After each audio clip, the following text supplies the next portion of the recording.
Es momento de poner las cosas sobre la mesa. Es momento de saber y entender las noticias relevantes con un punto de referencia. Imer Noticias, con Berenice Rodríguez. Tu punto de referencia. Periodismo desde lo público, contigo.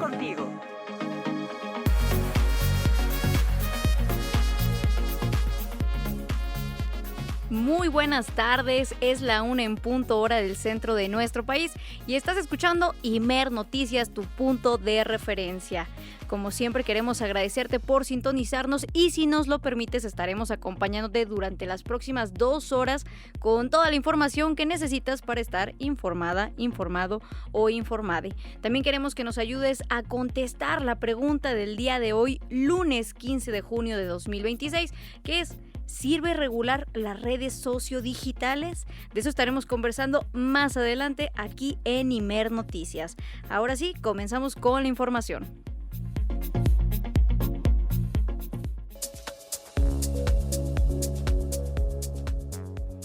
A 20 años de la represión estatal contra las y los maestros de la CENTE en Oaxaca, siguen abiertas las deudas de justicia. Le hablaremos sobre las y los jóvenes que estuvieron en las barricadas aquellos años de la represión del exgobernador Ulises Ruiz. Laura Itzel Castillo será la próxima secretaria de las mujeres, anunció la presidenta Claudia Sheinbaum. La senadora expresó que se siente honrada por la designación y aseguró que enfocará su energía y vida para que la sociedad sea paritaria, igualitaria y respetuosa de los derechos de las mujeres. Y al iniciar la tercera semana de protestas en la Ciudad de México, integrantes de la Coordinadora Nacional de Trabajadores de la Educación, CENTE, permitieron el paso libre en 3 casetas de la entrada a la capital. Mientras el mundo celebra el acuerdo de paz entre Estados Unidos e Irán, el impacto del conflicto en Medio Oriente ha sido devastador para las infancias y juventudes. Dejó más de 1.2 millones de niñas y niños desplazados. Solo los ataques israelíes contra zonas pobladas e infraestructuras esenciales dejaron 3.600 muertos, entre ellos cientos de mujeres, niñas y niños, indicaron datos de Naciones Unidas. Como ya le adelantaba, Reino Unido se sumó este lunes a la lista de países que prohíben el acceso de menores de 16 años a las redes sociodigitales.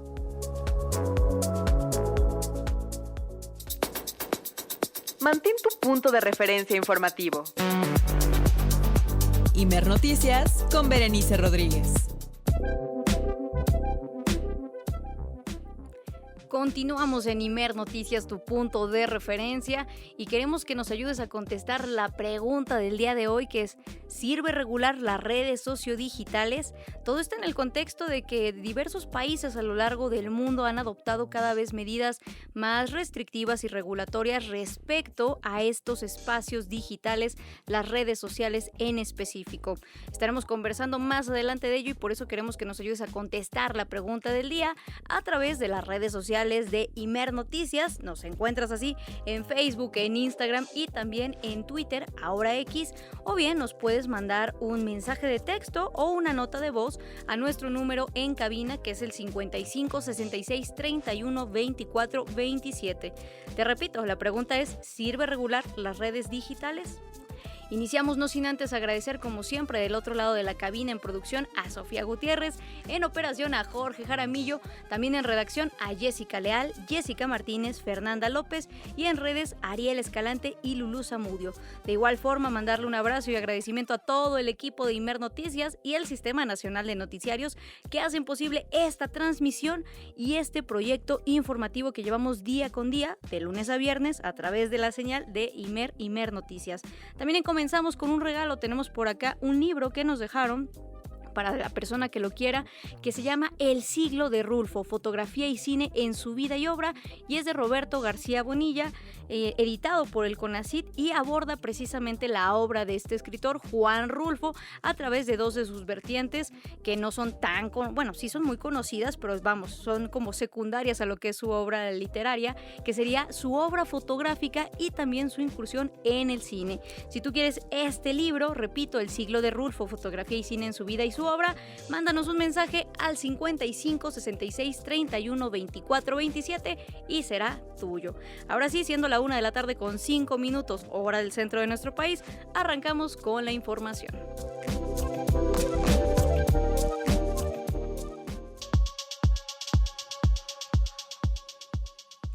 Ahora sí, 20 años se cumplen ya de aquella mañana en la que amaneció prácticamente la ciudad de Oaxaca en 2006 entre barricadas.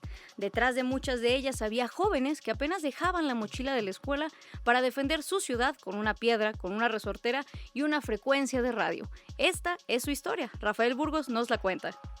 Tenían 16, 18, 20 años. Algunos todavía cargaban la mochila de la escuela cuando llegaron a las calles de Oaxaca de Juárez, en junio de 2006. La madrugada del 14, la policía estatal había desalojado con violencia el plantón magisterial en el Zócalo, y la respuesta fue inmediata. Vecinos indignados y entre ellos miles de jóvenes se sumaron a los maestros y tras horas de enfrentamiento recuperaron el centro de la ciudad. Había nacido un movimiento que exigía la salida del gobernador Ulises Ruiz Ortiz. Cuando se formó la Asamblea Popular de los Pueblos de Oaxaca, la APO, y se instalaron más de 1000 barricadas por toda la ciudad, fueron ellos quienes la sostuvieron noche tras noche. Ahí, en esas trincheras de piedras, llantas y láminas, los jóvenes encontraron su lugar. Muchos no pertenecían a ningún sindicato ni organización. Las barricadas se convirtieron en su espacio de pertenencia. Ser barricalero se volvió una identidad poderosa, una forma de estar en el movimiento sin la mediación de las estructuras tradicionales. De noche, las barricadas eran también comunidad, fogatas, radios tomadas por el movimiento, canciones dedicadas de una barricada a otra, tamales y tlayudas compartidas por las familias del barrio. La juventud les imprimió música, esténciles y símbolos propios, como la Virgen de las Barricadas, creada por artistas visuales y extendida por toda la ciudad.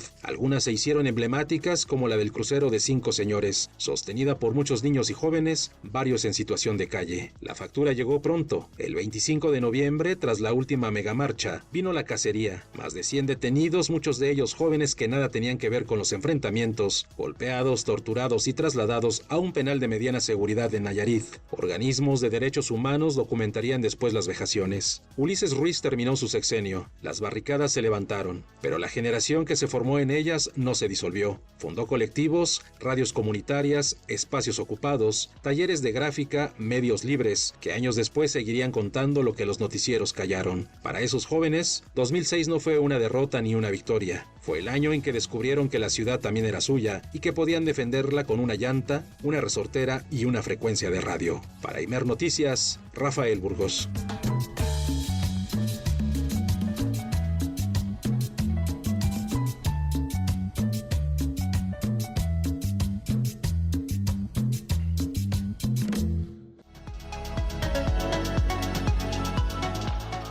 Ahí un poco de la memoria de lo que se vivió en Oaxaca en 2006, que recordemos que el movimiento de la APO, la Asamblea Popular de los Pueblos de Oaxaca, fue todo un ejercicio de movilización, digámosle un movimiento de movimientos sociales en lo que fue la capital de Oaxaca y que se extendió, como ya lo escuchábamos, durante meses. Durante meses la resistencia y la toma de las barricadas estuvo precisamente en esta ciudad y que también, hay que decirlo, fue un movimiento que tuvo muchas expresiones culturales de diversos tipos, como ya lo escuchábamos. La gráfica evidentemente fue uno de los componentes esenciales de este movimiento de resistencia en Oaxaca.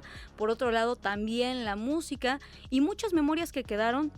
De hecho, hay un taller de memoria oral que precisamente de la Facultad de Filosofía y Letras de la UNAM, que retomó todos estos testimonios y que los subió de forma gratuita a la plataforma de YouTube.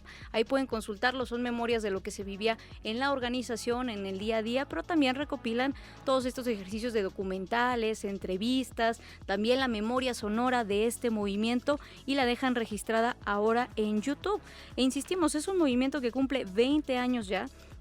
a partir de un episodio que tenemos que recordar fue la represión por parte del gobernador priista Ulises Ruiz, y que a pesar de que ya han pasado 2 décadas de que inició, es aquella mañana en la que amaneció con barricadas toda la ciudad, el centro de Oaxaca, pues sigue habiendo deudas de ese movimiento. Y para conocer ahora más acerca de la experiencia directa de las juventudes en ese movimiento, insistimos, popular y de organización bastante ejemplar de lo que es también la fuerza del movimiento magisterial en nuestro país, recibimos con mucho gusto en Imer Noticias a Celo Ruiz Villanueva. Él es caricaturista político y también director de cine mexicano. Acelo, buenas tardes, ¿cómo te encuentras? Buenas tardes, Berenice. Muy bien, muchas gracias. Un saludo fuerte. Muchas gracias por tomarnos la comunicación. Oye, tú estuviste directamente en este movimiento cuando estalló en Oaxaca, tú pues precisamente eres de ese estado, entonces conocer un poco cuál fue la experiencia de la participación de las juventudes en esta irrupción de 2006 en Oaxaca. Pues mira, la participación fue realmente masiva, por eso creo que estos 20 años que se cumplen del movimiento social de Oaxaca, lo que muchos llaman la primera insurrección del siglo XXI, pues ha causado muchos eventos, actividades aquí en el centro de la ciudad de Oaxaca, porque fue un movimiento popular, masivo, ¿no? Donde participaron muchas juventudes, como nosotros lo éramos, pero que todo empezó curiosamente con un conflicto magisterial, ¿no? Un conflicto magisterial con demandas económicas, donde el sindicato de maestros, específicamente la sección 22 de la Coordinadora Nacional de Trabajadores de la Educación, se estaba movilizando, igual que hoy, pero hace 20 años, para exigir demandas económicas, y en ese momento el gobernador del estado, Ulises Ruiz Ortiz, se negó a negociar, a poder conciliar aquellas demandas, y bueno, con un largo historial de represión y pues sí, de encarcelamiento de opositores políticos, pues eso atizó, digamos, el fuego, y que todo, este, pues inicia, digamos, formalmente o estalla formalmente hace 20 años, el día 14 de junio, ¿no? Hoy es 15. El día de ayer se cumplieron 20 años de que granaderos y policías entran al Zócalo, y bueno, eso desató un apoyo masivo popular de no solamente de jóvenes, ¿no? Sino de campesinos, de organizaciones sociales, de colonos, de municipios que se unieron, pero ya en este caso ya no solamente para pedir que se cumplieran las demandas magisteriales, sino para poder pedir una demanda política aún más profunda, que era la salida del gobernador, ¿no? Ulises Ruiz Ortiz. Y este movimiento se extendió por varios meses, ¿no? Fue un movimiento masivo, importante, que pues prácticamente paralizó la ciudad de Oaxaca por varios meses, ¿no? Acelo, mejor conocido como Monero Chelo, ¿cuántos años tenías cuando irrumpió este movimiento en junio de 2006 en Oaxaca? ¿Y cómo te involucraste en la participación en la resistencia de la APO? Bueno, justo yo ayer pensaba, porque varios compañeros de aquella época nos mandamos un mensaje, ¿no? Para ver qué recordaba cada uno, ¿no? Y pues el 14 de junio hubo muchos 14 de junio, ¿no? Cada uno desde su punto de vista, pero de cierta manera marcó a toda la ciudad, y yo diría más bien a todo el estado. Yo en ese entonces tenía 19 años, era estudiante de comunicación, y yo era activista político, participaba en la producción de Radio Plantón en el 92.1 FM, que era la radiodifusora del movimiento. Yo, digamos, previamente ya había sido militante de las organizaciones de izquierdas aquí en Oaxaca. Sin embargo, pues lo curioso e interesante de este acontecimiento, y yo creo que también por eso fue muy importante, porque los que no estaban politizados, pues se politizaron, ¿no? Es un movimiento que polarizó a la sociedad, que digamos como que podías estar a favor o en contra, ¿no? Pero pues lo interesante creo fue que muchas personas que no estaban involucradas en el activismo, en la construcción política del día al día, pues se lanzaron a la calle, y no solamente a la calle, a la asamblea, a la barricada, a la organización con sus vecinos, ¿no? En las universidades hubo una importante movilización de estudiantes de la Universidad Autónoma Benito Juárez de Oaxaca. Que ya nos decías, fue una movilización completamente popular y desde abajo. Y también en ese sentido preguntarte, ¿cuál fue el impacto que crees que tuvo por ejemplo, en tu generación? Ya decías que cada uno recuerda un 14 de junio distinto y obviamente los meses que vinieron después también me imagino que son experiencias que a través de cada rostro individual forman la imagen, la estampa colectiva, pero ¿cómo crees que marcó a las juventudes de Oaxaca? Y no solo a las juventudes, porque también revisaban parte del archivo documental que existe de esa irrupción y había niños muy pequeños diciendo estamos aquí y es el pueblo y el pueblo nos echa para atrás y estamos resistiendo. También había imágenes de madres, ¿no? Dando declaraciones diciendo mi hijo está al frente y yo estoy acá atrás de la barricada cuidándolo y también procurándolo y atendiendo a los que se tenga que atender. Entonces, ¿cómo crees que marcó a toda esa generación que vivió esos meses de lo que fue un movimiento de movimientos en el centro de Oaxaca, Celo? Fíjate que, fue un movimiento muy interesante porque me parece que transgredía lo que se consideraba que era la participación política, la única posible, ¿no? Que era ir y depositar un voto en las urnas cada cierto tiempo, ¿no? O sea, como que me parece que fue la participación política directa de la población, ¿no? Y no solamente la participación política directa por medio de la organización, sino incluso por medio de la lucha frontal contra la policía, ¿no? Como bien dices, el enfrentamiento abierto con piedras y palos y barricadas, pues fue prácticamente una necesidad de los tiempos porque la represión fue tan brutal y de distintas maneras, ¿no? No solamente con granaderos, ¿no? Sino con recursos pues propiamente de las dictaduras sudamericanas como las caravanas de la muerte.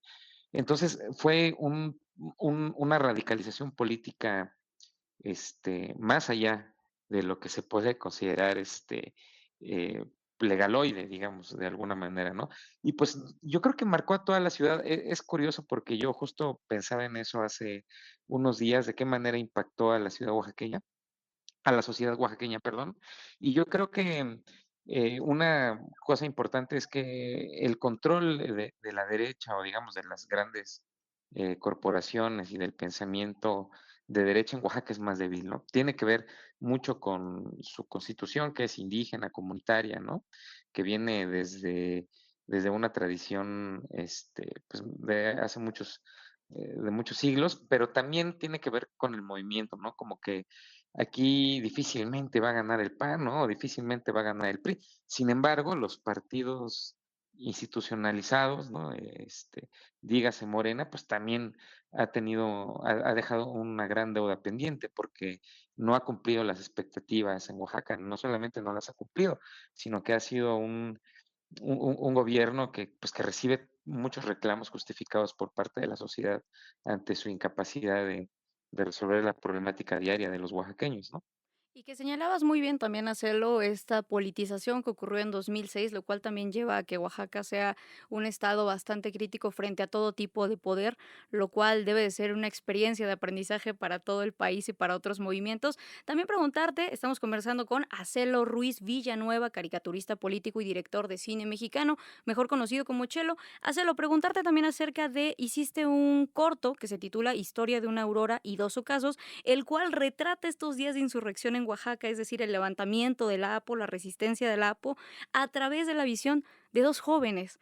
¿Qué papel juega la memoria en ese sentido para las nuevas generaciones que tienen que conocer lo que sucedió y también enlazarlo con algo que está sucediendo de hecho en estos días en Oaxaca, que son las jornadas por la memoria y la resistencia de los pueblos de Oaxaca, que son toda una serie de actividades que abarca desde exposiciones, talleres, pláticas, proyecciones, recordando lo que ocurrió en junio y los meses siguientes de 2006?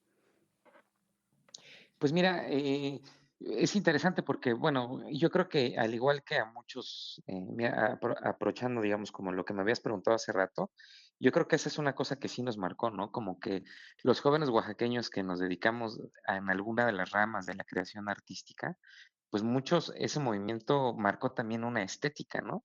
Sobre todo que creo que se ve más reflejado en el arte gráfico, ¿no? En Oaxaca hay muchos artistas gráficos, diseñadores, fotógrafos, muralistas, grabadores, que el 2006 irrumpe como yo diría una ruptura estética y que hace que muchos de los artistas oaxaqueños, que hay muchos, se volquen a crear imágenes que tuvieron que ver con esa ruptura, porque realmente Oaxaca era un lugar impresionante en esos días del 2006, porque pues se vivía una actividad vibrante en las calles, ¿no? Y con una estética propia muy particular.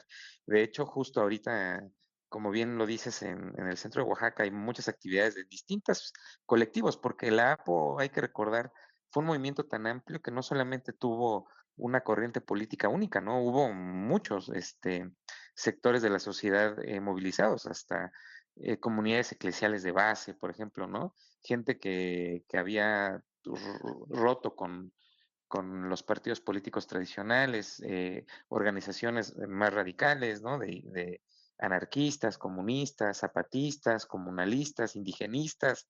Fue una experiencia muy grande, ¿no? Y yo me incluyo dentro de esos jóvenes, digamos, que después optamos por el camino artístico. Y como bien dices, uno de mis cortometrajes, pues trata de estos dos jóvenes justamente que tienen que ir a cumplir una misión el 29 de octubre del 2006. Es un corto de ficción que se recrea ese día, porque ese día entra la Policía Federal Preventiva a Oaxaca, ¿no? Es la Policía Federal Preventiva que envía a Vicente Fox. Y ya como un último recurso, porque sucedió una cosa muy curiosa, ¿no? En la Ciudad de México se concentró la lucha por la defensa del voto, una lucha muy importante por el reconteo del voto ante el fraude electoral de Felipe Calderón. Y entonces Oaxaca quedaba como un ejemplo. Si entregaban la cabeza de Ulises Ruiz o declaraban la desaparición de poderes para que se convocaran nuevas elecciones, que era lo que pedía la Asamblea Popular de los pueblos de Oaxaca, pues también se comprometía la legitimidad de Felipe Calderón. Entonces, en el amaciato que ha existido entre el PRI y el PAN, pues más que cumplir una demanda absolutamente legítima, que era la salida del gobernador, pues se mete a la Policía Federal Preventiva y entonces empiezan cosas muy interesantes y horripilantes al mismo tiempo, como la cancelación de facto de los derechos, de las garantías individuales, ¿no? Bueno, sucedieron muchas cosas que son muy importantes de recordar y por fortuna aquí en Oaxaca, y yo creo que varios colectivos del país están haciendo esfuerzos importantes porque se recupere la memoria de ese proceso, porque hoy los personajes que estuvieron pues activos, ¿no? En aquel año, pues hoy también lo están, pero pues ellos se llenan la boca de democracia, libertad y han demostrado con su actuar que son los peores enemigos de la democracia y de la libertad, ¿no? Que en ese sentido son las deudas que todavía se acarrean desde hace 20 años, ya lo decíamos, con este movimiento de movimientos, la irrupción de la APO en el centro de Oaxaca en 2006. Y también preguntarte, ya por último, solo nos queda un minutito, ¿consideras que esa efervescencia social que se vivió en toda la comunidad, pero también en las juventudes, continúa hoy en día en Oaxaca? ¿Sigue presente? De distintas maneras, digamos, eso era un movimiento tan amplio que cada uno continuó su vida como pudo, ¿no? A veces para bien, a veces de manera cuestionable también, ¿no? Pero lo que es importante, por ejemplo, es mencionar que uno de los pilares de ese movimiento que es la Coordinadora Nacional de Trabajadores de la Educación, en específico la sección de Oaxaca, que es la sección 22, pues al igual que hace 20 años, hoy sigue movilizado y sigue movilizado por demandas eh, que yo considero y que muchos consideramos legítimas, ¿no? Como la abrogación de una ley neoliberal para que las jubilaciones y las pensiones sean de nuevo solidarias como lo era antes de la irrupción del neoliberalismo. Y pues esas movilizaciones están hoy en el debate nacional, están aquí en Oaxaca, están en la Ciudad de México y por desgracia no siguen siendo atendidas como lo fueron hace 20 años, ¿no? Y hoy con un gobierno distinto no han tenido las respuestas que un gobierno que se dice de izquierda pues debería de tener con un movimiento sindical, ¿no? Claro. Pues sí, eso me parece. Acelo Ruiz Villanueva, caricaturista político y director de cine mexicano, muchas gracias por esta memoria, este testimonio que nos traes precisamente de lo que se vivió por las juventudes en pues la irrupción de la APO en 2006 en Oaxaca. Muchas gracias y buenas tardes. Buenas tardes, buenas saludos a todo tu auditorio. Gracias. Pues ya lo escuchábamos, eso fue parte de lo que vivieron las juventudes en este movimiento de movimientos que fue la Asamblea Popular de los Pueblos de Oaxaca, y que sí, efectivamente, a 20 años todavía hay deudas con ese movimiento, deudas con el magisterio, y que también tenemos que tener muy marcada esa experiencia, porque como ya lo mencionaba, ACELO fue un laboratorio también de lo que vendría a practicarse después en todo el país bajo el gobierno de Felipe Calderón Hinojosa, con niveles de represión y violencia pues que no se habían visto antes desde el Estado, al menos no de esa magnitud y no abiertamente en contra de cualquier movimiento popular. Recordemos sí que en 2006 estaba también la defensa de la democracia enmarcada por el actuar de Andrés Manuel López Obrador, y también tuvimos otros casos de represión muy importantes en el país, como fue el caso de Salvador Atenco.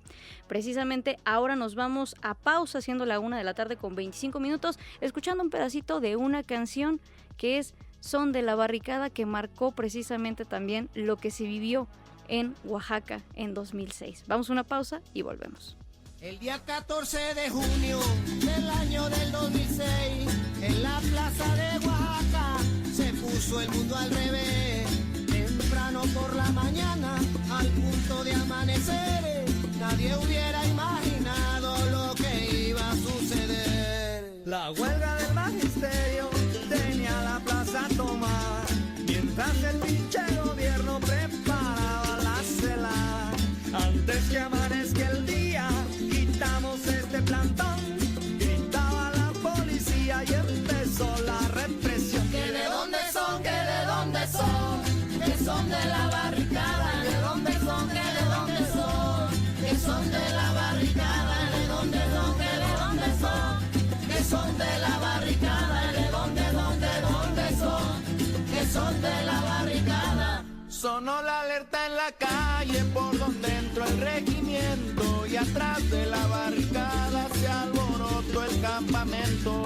Más tardaron en llegar que luego en salir corriendo, porque la gente en la plaza ya se estaba defendiendo. Salieron de todos lados con palos, gritos y piedras, y a toda la policía la mandaron a la mierda.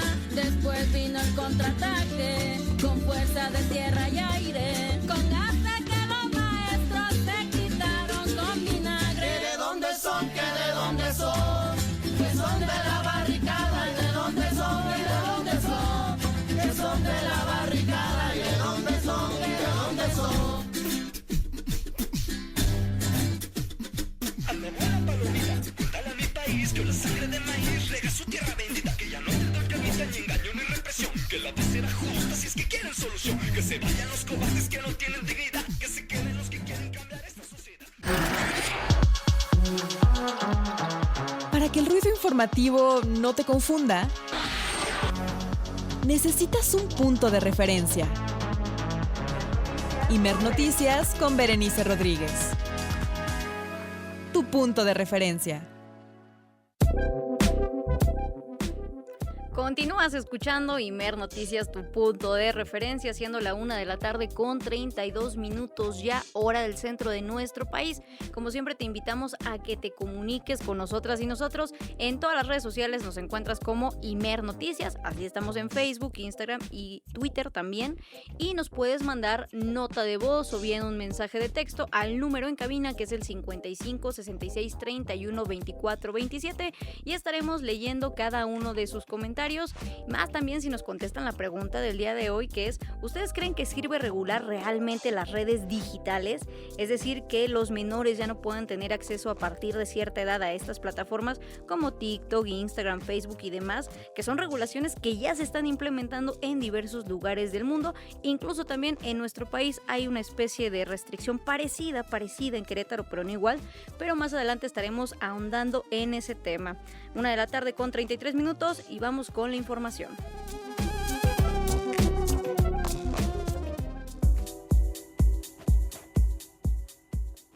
Laura Itzel Castillo será la próxima secretaria de las Mujeres, anunció la presidenta Claudia Sheinbaum. En la conferencia matutina adelantó que tomará el cargo en el momento que termine sus labores como presidenta del Senado. Además, la presidenta Sheinbaum rechazó que su agenda se vaya a ver afectada por las movilizaciones, bloqueos o manifestaciones que siga realizando la CENTE.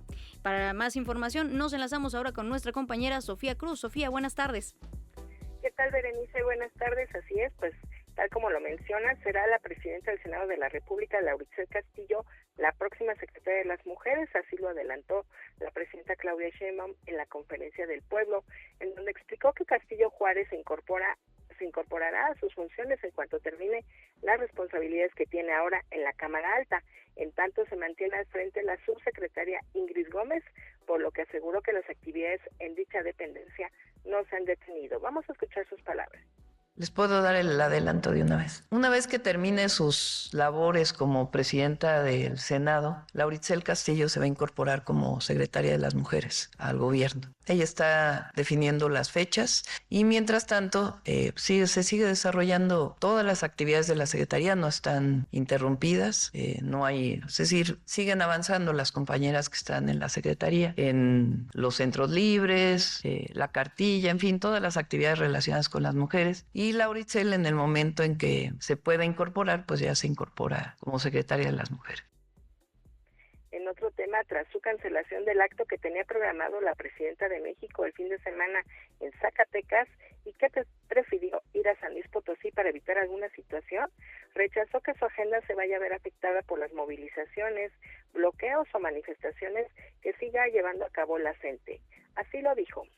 Fue en particular en este caso, pues porque no consideré que fuera prudente, digamos. Entonces, pero ustedes saben, han llegado a muchos eventos a protestar siempre de distintos temas y siempre busco el espacio para hablar. Ahora, por ejemplo, en la inauguración en Manzanillo de la planta de ciclo combinado, unos trabajadores de CFE pidieron hablar conmigo, se levantaron mientras yo estaba hablando, pidieron hablar conmigo y al final los recibí y estuvimos platicando de algunas solicitudes que ellos tienen. Entonces, siempre buscamos el diálogo, pero en este caso, pues decidimos modificar la agenda.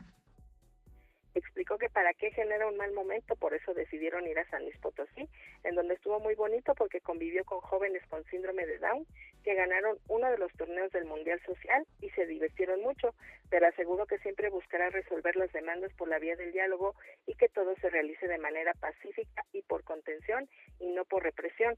A pregunta expresa, explicó que ella no va a caer en provocaciones y no va a reprimir a nadie, y aunque no haya programados encuentros con la SEP y la Secretaría de Gobernación, aseguró que en los estados están llevando a cabo mesas tripartitas para atender las demandas estatales del magisterio.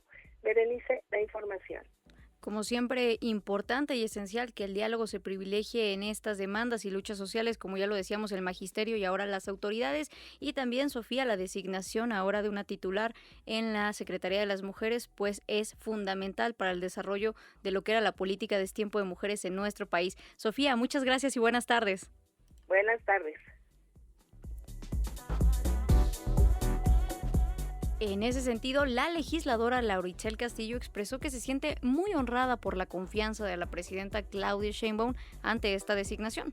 En un mensaje en X, Castillo escribió: efectivamente, cuando concluya el segundo año legislativo, he sido invitada y convocada por la presidenta.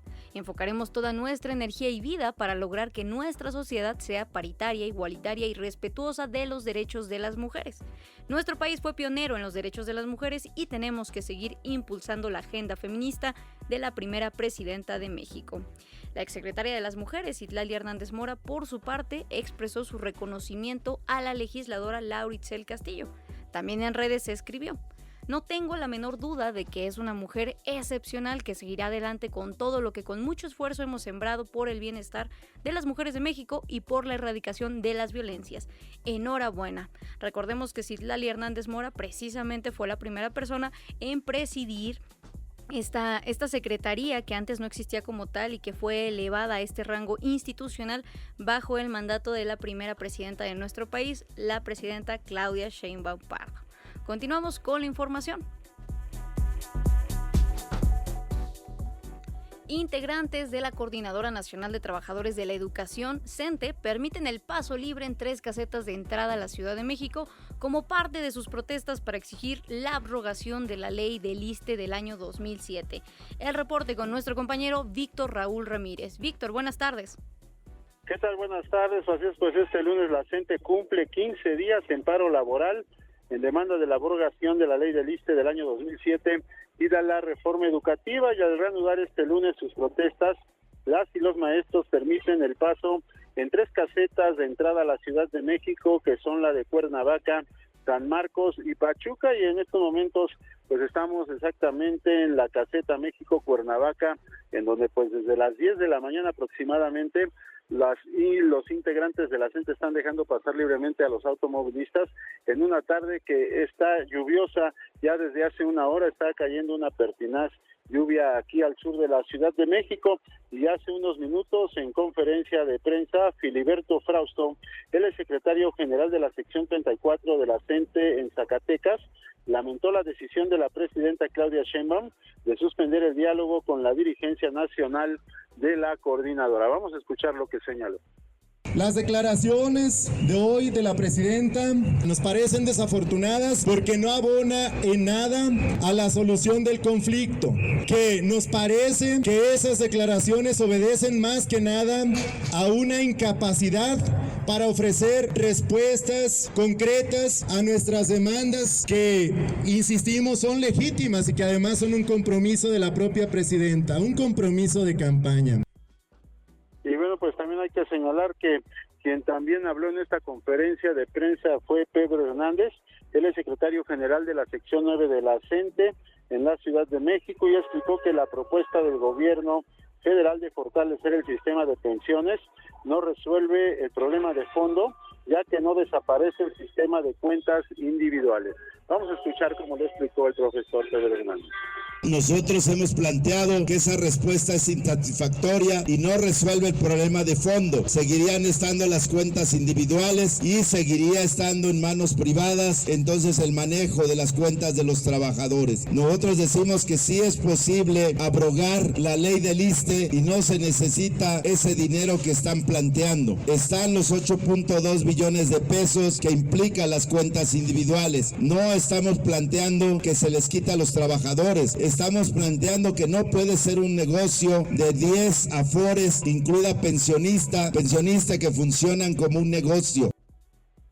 Y bueno, por último, los integrantes de la CENTE hicieron un llamado al gobierno federal y a la presidenta Claudia Sheinbaum a reanudar las mesas tripartitas con la dirigencia nacional de la coordinadora, y también anunciaron que no van a levantar su plantón del centro histórico de la Ciudad de México y que llegarán más maestras y maestros en las próximas horas. Ese es mi reporte. Víctor, preguntarte acerca de este plantón. Veíamos que el fin de semana empezó a vaciarse un poco. Se decía por parte de los dirigentes de la coordinadora que era o que iba a ocurrir un relevo de las y los maestros que mantenían esta toma en el centro histórico. ¿Se vio esto también el día de hoy? Es decir, ¿están llegando nuevos maestros o continúan solamente las casas de campaña que permanecieron del fin de semana? Berenice Auditor, pues todavía en verdad es que no han llegado más maestras ni maestros aquí a la Ciudad de México, así es que pues sí, el plantón se ha visto disminuido en los últimos días ahí en el centro histórico de la Ciudad de México. Hay algunas calles en las que ya no ocupan parte estos profesores de la CENTE, aunque anunciaron que en las próximas horas van a llegar más maestras y maestros. Pues ya veremos mañana si en verdad fortalecen este plantón o incluso disminuyen las próximas horas. Víctor, seguiremos al pendiente con esta actualización del magisterio en Ciudad de México y también si se reanudan o no las mesas tripartitas de diálogo con el magisterio y las autoridades. Muchas gracias y buenas tardes, Víctor. Hasta luego.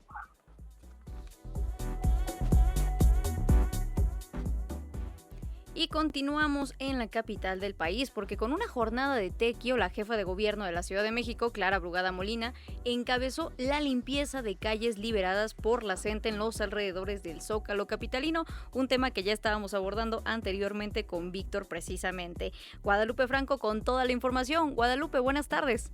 ¿Qué tal, Berenice Auditorio? Muy buena tarde. Así es, esta mañana la jefa de gobierno de la Ciudad de México, Clara Brugada, encabezó una jornada de tequio para limpiar y recuperar las calles del centro histórico de la capital del país. Esto luego de que maestros de la CENTE disminuyeron su actividad y liberaron algunas calles, lo que permitió la reapertura de algunos comercios en este punto. Sobre Avenida Francisco y Madero y la calle Motolínea, comerciantes y trabajadores del gobierno capitalino se sumaron a las labores de limpieza para recuperar el comercio y el florecimiento del centro histórico, dijo la jefa de gobierno. Escuchemos. Hagamos la limpieza de todo el centro histórico. Hoy empezamos simbólicamente por las calles que ya se recuperaron, en donde hubo una manifestación, plantón, y hoy se recuperan con la limpieza, pero vamos a hacerlo de todo el centro histórico para que la población que siempre viene al centro histórico pueda regresar. Pero también sabemos que tenemos un FanFest en el Zócalo y que hay mucha participación ciudadana, también de visitantes, tanto nacionales como extranjeros.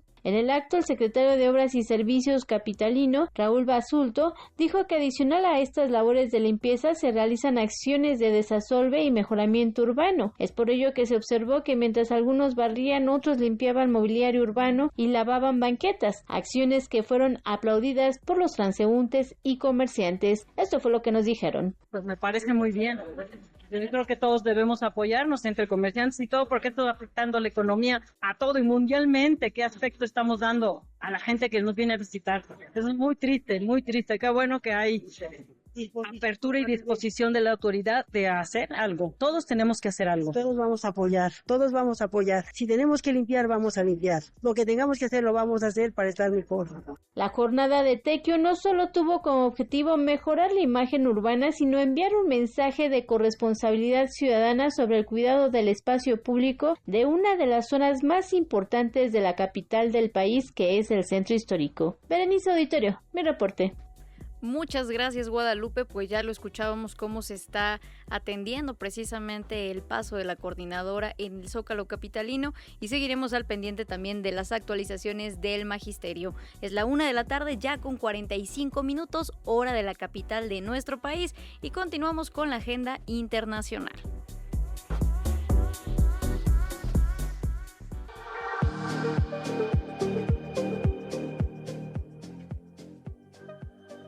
Mientras el mundo celebra el acuerdo de paz entre Estados Unidos e Irán, el impacto del conflicto en Medio Oriente ha sido devastador para las infancias y juventudes.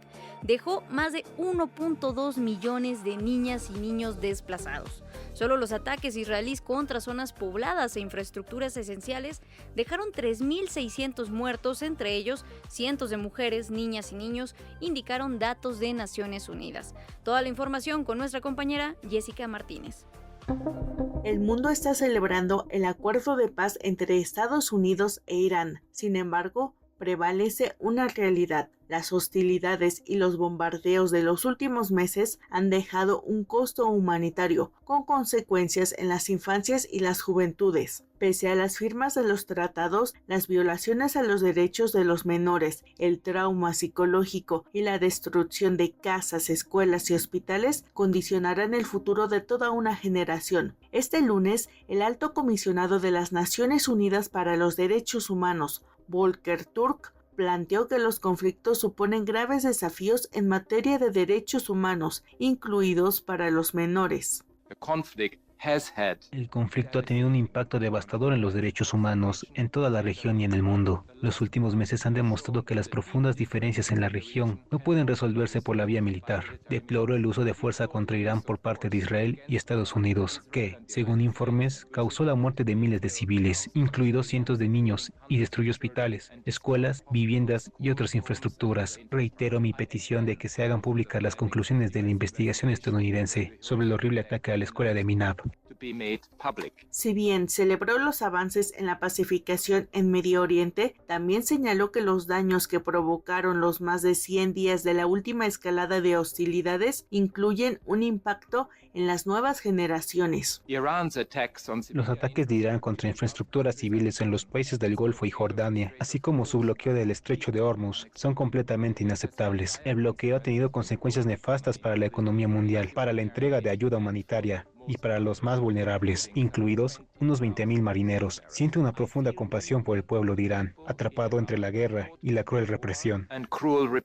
Previo al acuerdo de paz entre Estados Unidos e Irán, informes de las agencias de las Naciones Unidas ya advertían daños a quienes apenas estaban construyendo su futuro. El Fondo de las Naciones Unidas para la Infancia, UNICEF, apenas un mes después de la escalada militar en Medio Oriente, informaba que más de 340 niños y niñas perdieron la vida y miles estaban heridos. La mayoría de estos menores se ubicaban en Irán y Líbano. Adicionalmente de los daños en la infraestructura esencial para los menores, entre hospitales, escuelas y sistemas de agua, se contabilizaba a más de 1.2 millones de niños y niñas desplazados. Esa fue la última actualización. Hoy, tras haber llegado a un acuerdo, se cumplen más de 3 meses con cifras que aún no se han dado a conocer. En ese entonces, la UNICEF advertía que la exposición prolongada a la violencia y la inestabilidad tiene efectos duraderos en el desarrollo cerebral, la regulación emocional y la salud mental a largo plazo. Para Imer Noticias, Jessica Martínez. Hay un poco del recuento de los daños que deja este conflicto armado en Medio Oriente. Recordemos siempre que fue ocasionado por el gobierno estadounidense y también el gobierno israelí sobre esa zona, esa región del mundo, mejor dicho. Y esta mañana, en ese sentido, el presidente de Estados Unidos, Donald Trump, informó que se ha empezado a reanudar la navegación marítima por el Estrecho de Hormuz, una importante vía para el tránsito del comercio de petróleo en el mundo. Después de llegar a un acuerdo con Irán, el mandatario escribió en su cuenta de Truth Social: los barcos están empezando a moverse, muchos cargados de petróleo, fuera del Estrecho de Hormuz. Van por la autopista del sur, que es totalmente segura, protegida e impoluta. También hay otras zonas de viaje, escribió el mandatario estadounidense. Más tarde, antes del mediodía, el mandatario aseguró que será el viernes cuando se abrirá por completo el Estrecho de Hormuz y adelantó que va a traer mucho éxito al mundo, considerando que el petróleo estuvo estancado allí durante un tiempo. Previo a participar en la cumbre del G7, el presidente Donald Trump destacó que se haya logrado un acuerdo con los nuevos líderes iraníes, quienes, señaló, aceptaron no poseer un arma nuclear. Como saben, están buscando un par de minas que ya han encontrado. Básicamente, los barcos están empezando a zarpar. El viernes se abrirá completamente la zona. Nos llevamos muy bien con Irán. Son líderes diferentes. Como saben, los primeros líderes ya no están, los segundos tampoco. Y descubrimos que los terceros eran muy inteligentes, fuertes y astutos. Pero al final, llegamos a un acuerdo. Me sentí mal por tener que volver al ataque durante 2 noches y pensé que era justo, pero lo logramos antes de que eso sucediera. Por su parte, el presidente de Irán, Masoud Pezeshkian, dijo que el acuerdo redactado es el resultado de meses de diálogo y seguimientos constantes, representando un paso importante para detener la guerra e iniciar las negociaciones. Sin embargo, acotó que aún no se ha formado el acuerdo final. En sus redes sociodigitales escribió: la República Islámica de Irán se ha preparado para todas las opciones y el enfoque del gobierno, con o sin acuerdo, es servir con sinceridad al pueblo. La nación iraní ha aprendido que no debe someterse a la humillación.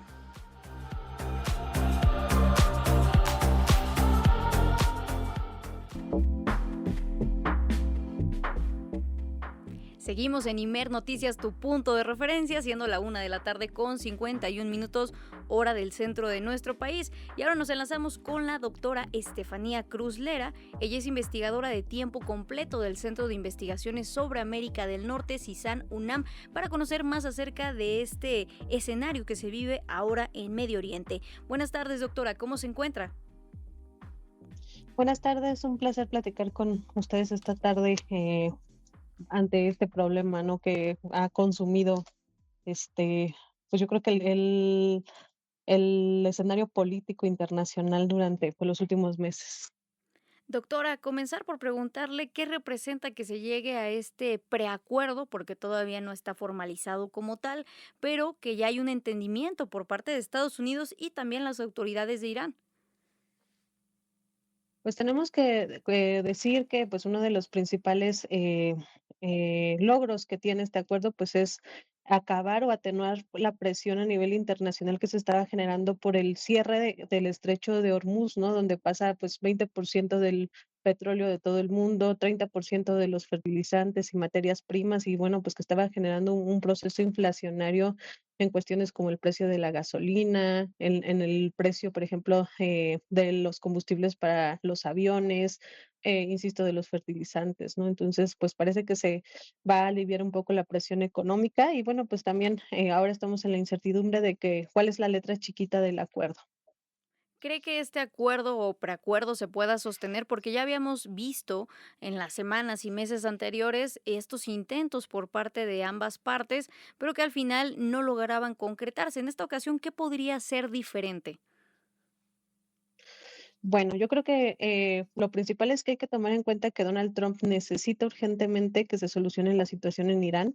Personas adentro del círculo republicano más estrecho del presidente, pues consideran que pues esta guerra nunca tendría que haber pasado. Entonces, bueno, pues en realidad tenemos un respiro de 60 días de acciones militares que también estaban teniendo muchos problemas para las reservas de misiles que tenía Estados Unidos. Entonces, bueno, por una parte la presión militar se alivia. En segundo lugar, creo que también es muy importante ver lo que va a pasar en las relaciones entre el primer ministro israelí y Donald Trump, que bueno, ahora mismo en Israel hay una serie de dinámicas políticas importantes que pues van a también cambiar, digamos que van a dar el respaldo definitivo de los israelíes a su primer ministro o va a haber un cambio, entonces también creo que eso va a ser fundamental, ¿no? En las relaciones entre Israel y Estados Unidos frente pues a este conflicto en Irán. Y creo que también ahora pues es muy importante saber qué va a pasar con el programa nuclear iraní. Sabemos que eso es algo que Donald Trump ha sido muy insistente en que se reduzcan, bueno, que se acabe completamente con el programa nuclear y bueno, sé que los iraníes han sido bastante reticentes, entonces creo que esa es otra de las tensiones que vamos a tener o que vamos a ver en estas negociaciones que se pueden extender hasta 60 días según lo que se ha conocido, ¿no? Y que pareciera también que entre más se acerca el periodo electoral en Estados Unidos, este conflicto le pesa cada vez más al presidente estadounidense Donald Trump. Sin embargo, parece que no están en el mismo camino las autoridades israelíes y también el gobierno estadounidense, porque incluso el secretario de Seguridad Nacional de Israel, Itamar Ben-Gvir, escribió ante este anuncio de un presunto acuerdo entre ambas partes que no les comprometía lo que acordara el presidente Donald Trump, no comprometía a Israel y que ellos no eran parte de ese acuerdo, ya que ellos consideraban que ese acuerdo no garantizaba su seguridad, un tema también muy debatible a lo largo de todos estos años, pero ¿qué papel juega entonces ahora en la estabilidad de la región que Israel acepte o no lo que está acordando Estados Unidos, doctora Estefanía Cruz Lera? Pues definitivamente es fundamental la actuación de Israel, en particular en el Líbano, ¿no? Sabemos que, bueno, históricamente el Líbano ha tenido operaciones Hezbollah y, bueno, que una de las cuestiones interesantes de la revolución iraní fue que de la revolución islámica era que esta revolución se tenía que exportar a otros países de la región y Líbano siempre fue como que uno de los países principales de focos y por el otro lado pues Israel también ve al Líbano como un país importante para su seguridad nacional. Entonces a mí me parece que en la medida en que se mantenga el cese al fuego en Líbano se va a lograr se va a lograr llegar a un acuerdo definitivo. Entonces creo que ese es el escenario, digamos, que tenemos que ver en este momento, el escenario geográfico. Y bueno, pues es esta contención al Estado de Israel para que pues reduzca sus pretensiones, ¿no?, sobre el Líbano y que bueno, definitivamente los países de la región consideran que Estados Unidos es el único país que le puede generar este proceso de contención a Israel. Estamos conversando con la doctora Estefanía Cruz Lera, ella es investigadora de tiempo completo del Centro de Investigaciones sobre América del Norte. Doctora, como ya lo decía, es importante también poner en el centro de la discusión lo que está sucediendo en Líbano, pero también preguntarle acerca de, ¿se puede hablar de un acuerdo de paz cuando una de las partes que pues precisamente ha cometido todos estos ataques, que es el gobierno de Benjamín Netanyahu en Israel, sigue impune ante los crímenes de lesa humanidad que ha cometido en Palestina, bueno, con el pueblo palestino y ahora también con Líbano? ¿Tendría que existir algún punto de acuerdo, de reparación también en este nuevo documento que se espera que firmen Estados Unidos y las autoridades de Irán? Yo creo que esa es una de las concesiones que tuvo que hacer Irán para llegar a este acuerdo, ¿no? En los términos, insisto, en la letra chiquita, que es que reconocer que, bueno, el respaldo que tiene Estados Unidos hacia la política exterior de Israel, pues es algo que se va a mantener. Y bueno, yo creo que eso es algo que se decidió dejar fuera de la negociación. Definitivamente no vamos a ver, desde mi punto de vista, algún cambio en las relaciones entre Estados Unidos e Israel en la región. Quizá un fortalecimiento con otros aliados más cercanos a Israel, ¿no? Como son, pues, los países de la península arábiga. También preguntarle, doctora Estefanía Cruz, acerca de, ya nos comentaba cuál ha sido el impacto económico a nivel internacional en el precio de la gasolina y otros productos y factores de estos ataques en Medio Oriente, pero ¿cuál ha sido el costo general o un balance general de lo que le ha costado esta guerra a Estados Unidos e Israel?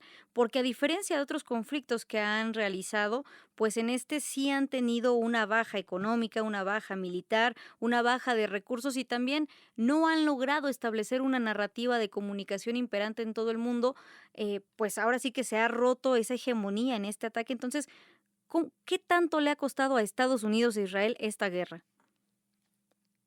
Pues definitivamente yo diría que la inflación de precios en Estados Unidos, el Programa Mundial de Alimentos dijo que, bueno, desde la pandemia no se había visto que se amenazaran a tal grado las cadenas de suministro de alimentos a nivel mundial. Entonces creo que definitivamente eso es muy importante, la seguridad alimentaria de Estados Unidos. En segundo lugar, creo que el tema energético, ¿no? Afortunadamente, pues ahora las condiciones climáticas no requieren que los estadounidenses consuman tanta energía como podría ser, por ejemplo, en invierno, pero bueno, definitivamente el tema de la gasolina es prioritario para ellos. Entonces, si bien el gas no ha afectado tanto, el de la gasolina sí, la movilidad internacional con el aumento de los tickets de avión a prácticamente todo el mundo, que bueno, inclusive nosotros lo vemos aquí en México. Y definitivamente en términos militares, Estados Unidos pues sí vio afectado su arsenal de misiles y creo que eso va a ser fundamental, ¿no? Porque Estados Unidos había considerado que la guerra clásica, ¿no?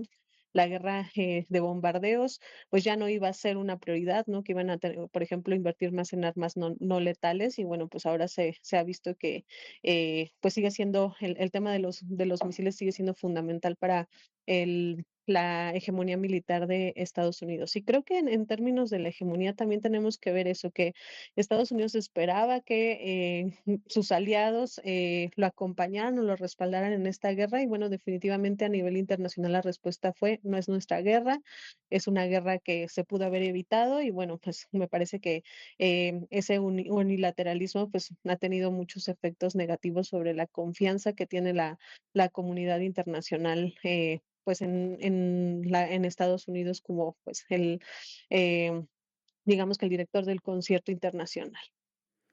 Y que esta frase muy importante de no es nuestra guerra también fue replicada al interior de Estados Unidos, porque una de las promesas de la administración de Donald Trump era no hacer guerras, a diferencia de sus predecesores, y pues vimos que no la cumplió. También otra de las promesas fue que no iba a haber inflación, que la iba a controlar, que la iba a bajar, y vimos también los efectos adversos en la economía por parte de estos ataques militares. Por último, doctora, ¿quién podría garantizar y supervisar este alto al fuego y eventual acuerdo de paz?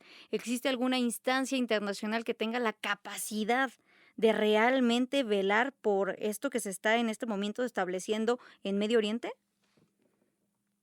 No, definitivamente yo creo que el multilateralismo se ha puesto en jaque a nivel internacional desde pues esta segunda administración, desde este Trump 2.0. Entonces, creo que son algunas naciones aisladas las que han venido haciendo esfuerzos pues para acercar a Irán y a Estados Unidos. A mí me parece fundamental pues el papel de Pakistán, ¿no? Con lo complicado que es la geopolítica del propio Pakistán y con el hecho de que también tiene un programa nuclear muy cuestionado a nivel internacional y muy cuestionado por parte de Estados Unidos. Y bueno, recientemente el involucramiento de Macron en estas negociaciones. También pues hay aquí siempre el elemento China, ¿no?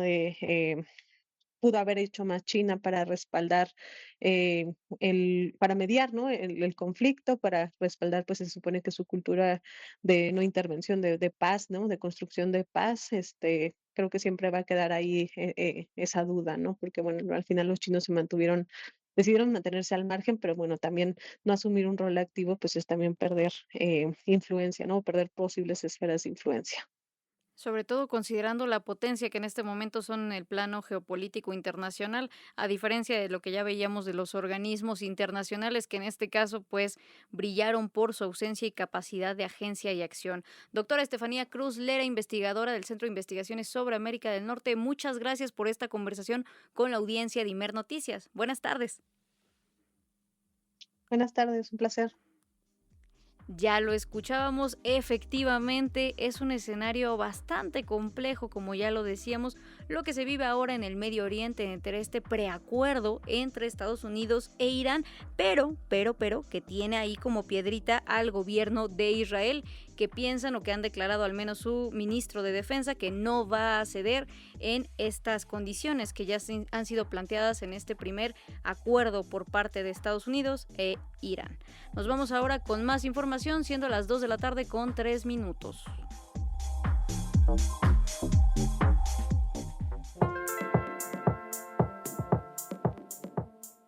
Vamos con infodemia porque las mentiras y la narrativa de odio no descansan. En los últimos días ha circulado información falsa sobre la hospitalidad que están viviendo los jugadores iraníes que pernoctan en México. Asimismo, han surgido diversas críticas hacia la próxima secretaria de las mujeres, Laura Itzel Castillo. Todo el reporte con nuestra compañera Jessica Martínez.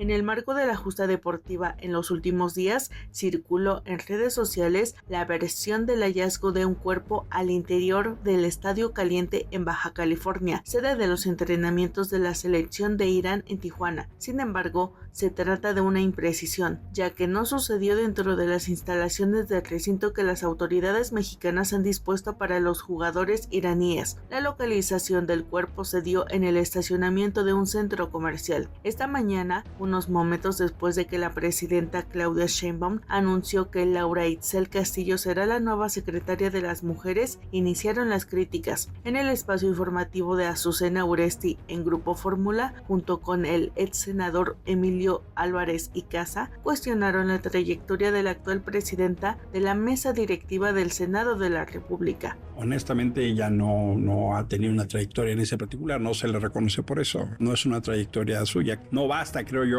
ser mujer y ser legisladora. El cargo implica ciertas responsabilidades, pero conocimiento y trayectoria, y etcétera, ¿no? Pero es un poco lo que ha optado Morena como modelo de gobierno, este tipo de premios.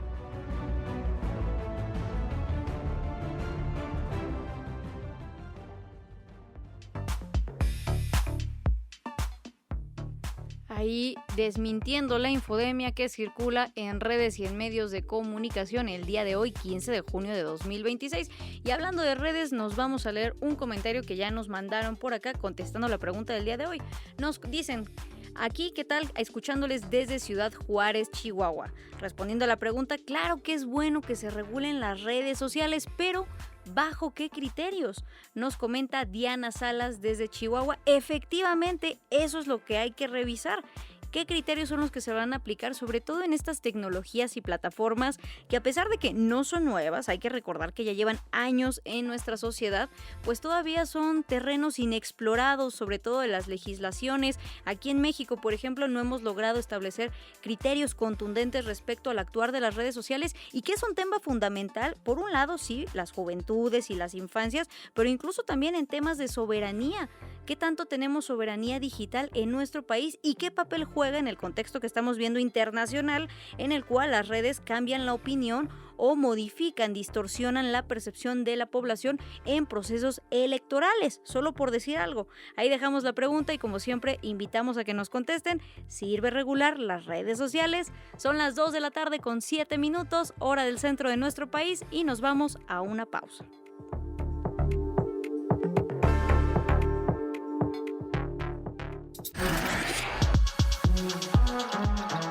Para que el ruido informativo no te confunda, necesitas un punto de referencia. Imer Noticias con Berenice Rodríguez. Tu punto de referencia. Ya regresamos a Imer Noticias, tu punto de referencia. Son las 2 de la tarde con 11 minutos ya, hora de la capital del país. Y por acá nos llegó un mensaje también en X, antes Twitter, contestando la pregunta del día, que es: ¿sirve regular las redes sociales? Nos dice Necrodroid.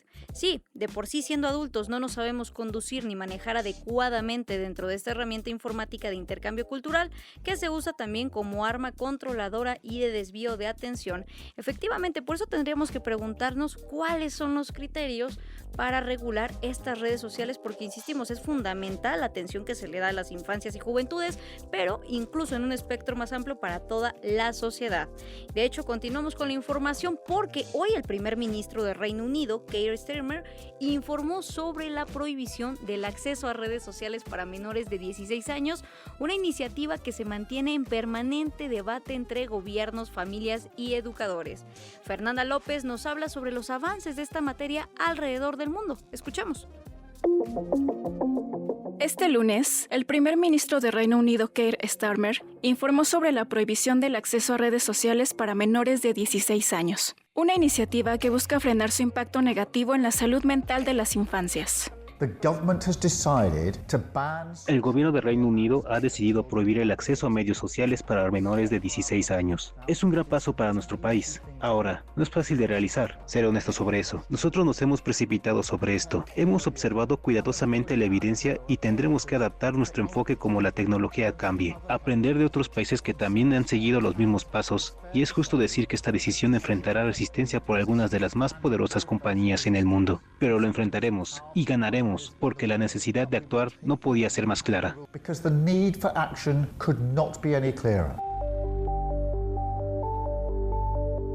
Alrededor del mundo, gobiernos, familias y educadores debaten sobre la edad mínima requerida para el uso de redes sociales y qué restricciones para su acceso se deben introducir. En diciembre de 2025, Australia fue pionera en la prohibición de redes sociales, con una iniciativa que abarca plataformas como Facebook, Instagram, TikTok, YouTube y otras tantas, obligando a las empresas responsables a implementar sistemas de verificación de edad y de no cumplir con la normativa podrían enfrentar multas de hasta $34 millones. Actualmente, países de Europa y Asia como Dinamarca, Francia, Alemania, Grecia, Indonesia, Malasia y Eslovenia ya cuentan con proyectos de ley fuertemente respaldados por sus dirigentes, en espera de ser aprobados por el Parlamento y Senado correspondientes. En España, el proyecto de prohibición se encuentra pendiente de la aprobación parlamentaria y el gobierno ya evalúa exigir responsabilidades a los ejecutivos de las redes sociodigitales por los discursos de odio difundidos en sus plataformas. España va a prohibir el acceso a las redes sociales a los menores de menos de 16 años. Las plataformas tendrán que implantar medidas de control de edad efectivas. Actualmente nuestros niños están expuestos a un espacio en el que nunca deberían navegar solos. Un espacio de adicción, abusos, violencia, pornografía, manipulación. No vamos a tolerarlo más. Vamos a protegerles contra este salvaje oeste digital.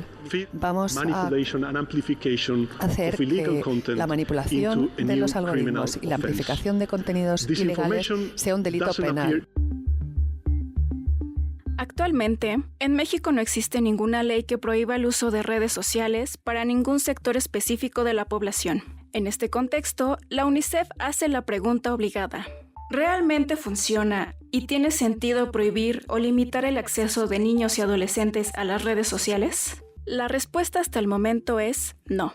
Las restricciones de edad por sí solas no garantizan la seguridad de la infancia y la adolescencia en Internet. Incluso con las prohibiciones, muchos de ellos seguirán accediendo a ellas. Precisa que es necesario encontrar soluciones alternativas con un enfoque más amplio, que proteja a las infancias y obliga a las empresas a invertir en un diseño de plataformas más seguras y con moderación de contenidos.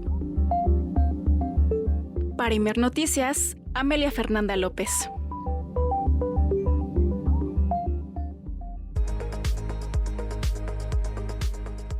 Ya lo escuchábamos en voz de Fernanda López acerca de cómo en diversas partes del mundo ya existen estas regulaciones que buscan proteger, como ya decíamos, a las infancias y juventudes en los entornos de las redes sociodigitales. Y para conocer más acerca de este tema y también de las repercusiones que tiene en nuestro país, recibimos con mucho gusto en Imer Noticias al doctor Claudio Carrillo, investigador del Instituto de Estudios en Políticas Públicas de la Universidad de Guadalajara. Buenas tardes, doctor, ¿cómo se encuentra? ¿Qué tal? Muy buenas tardes. Muy bien, muchas gracias. Bueno, pues a sus órdenes, con gusto trataré de dar respuesta a algunas cuestiones que me planteen por acá ustedes. Doctor, muchas gracias por tomarnos la llamada. Para empezar, ¿qué impacto tienen las redes sociodigitales en las infancias y juventudes que hacen que ahora pongamos la atención en si debemos regularlas o no? Mira, yo creo que el impacto más importante está referido al tema de salud mental. Hay toda una serie de investigaciones que se han venido realizando tanto a nivel internacional como en el país, en donde se destaca de manera predominante que los jóvenes o los niños, niñas menores de 16 años, pues reciben ataques de manera permanente a través del uso de las redes sociales, son objeto incluso de comercio sexual, de censura, de vituperio de sus identidades, e incluso son inducidos a temas muy peligrosos como los conocidos o denominados también les llaman, perdón, en el momento se fue el tema, que son inducidos pues a realizar cierto tipo de tareas que son riesgosas como prueba para pertenecer a un grupo, ¿no? Entonces, a mí me parece que también hay otro tema relacionado con esto que tiene que ver con los tiempos que de manera totalmente desregulada usan los dispositivos, los niños y las niñas. Y bueno, pues esto también en el ámbito de lo educativo tiene una repercusión muy importante porque regularmente está detectado que hay niños y niñas que hasta 8 o 10 horas del día utilizan cualquier tipo de dispositivo, ya sea el smartphone, ya sea la tableta o la misma computadora, y pues eso tiene repercusiones en detrimento precisamente de su rendimiento dentro de las escuelas. Y bueno, pues esto luego en consecuencia tiene una repercusión muy importante en el tema del desempeño, ¿no?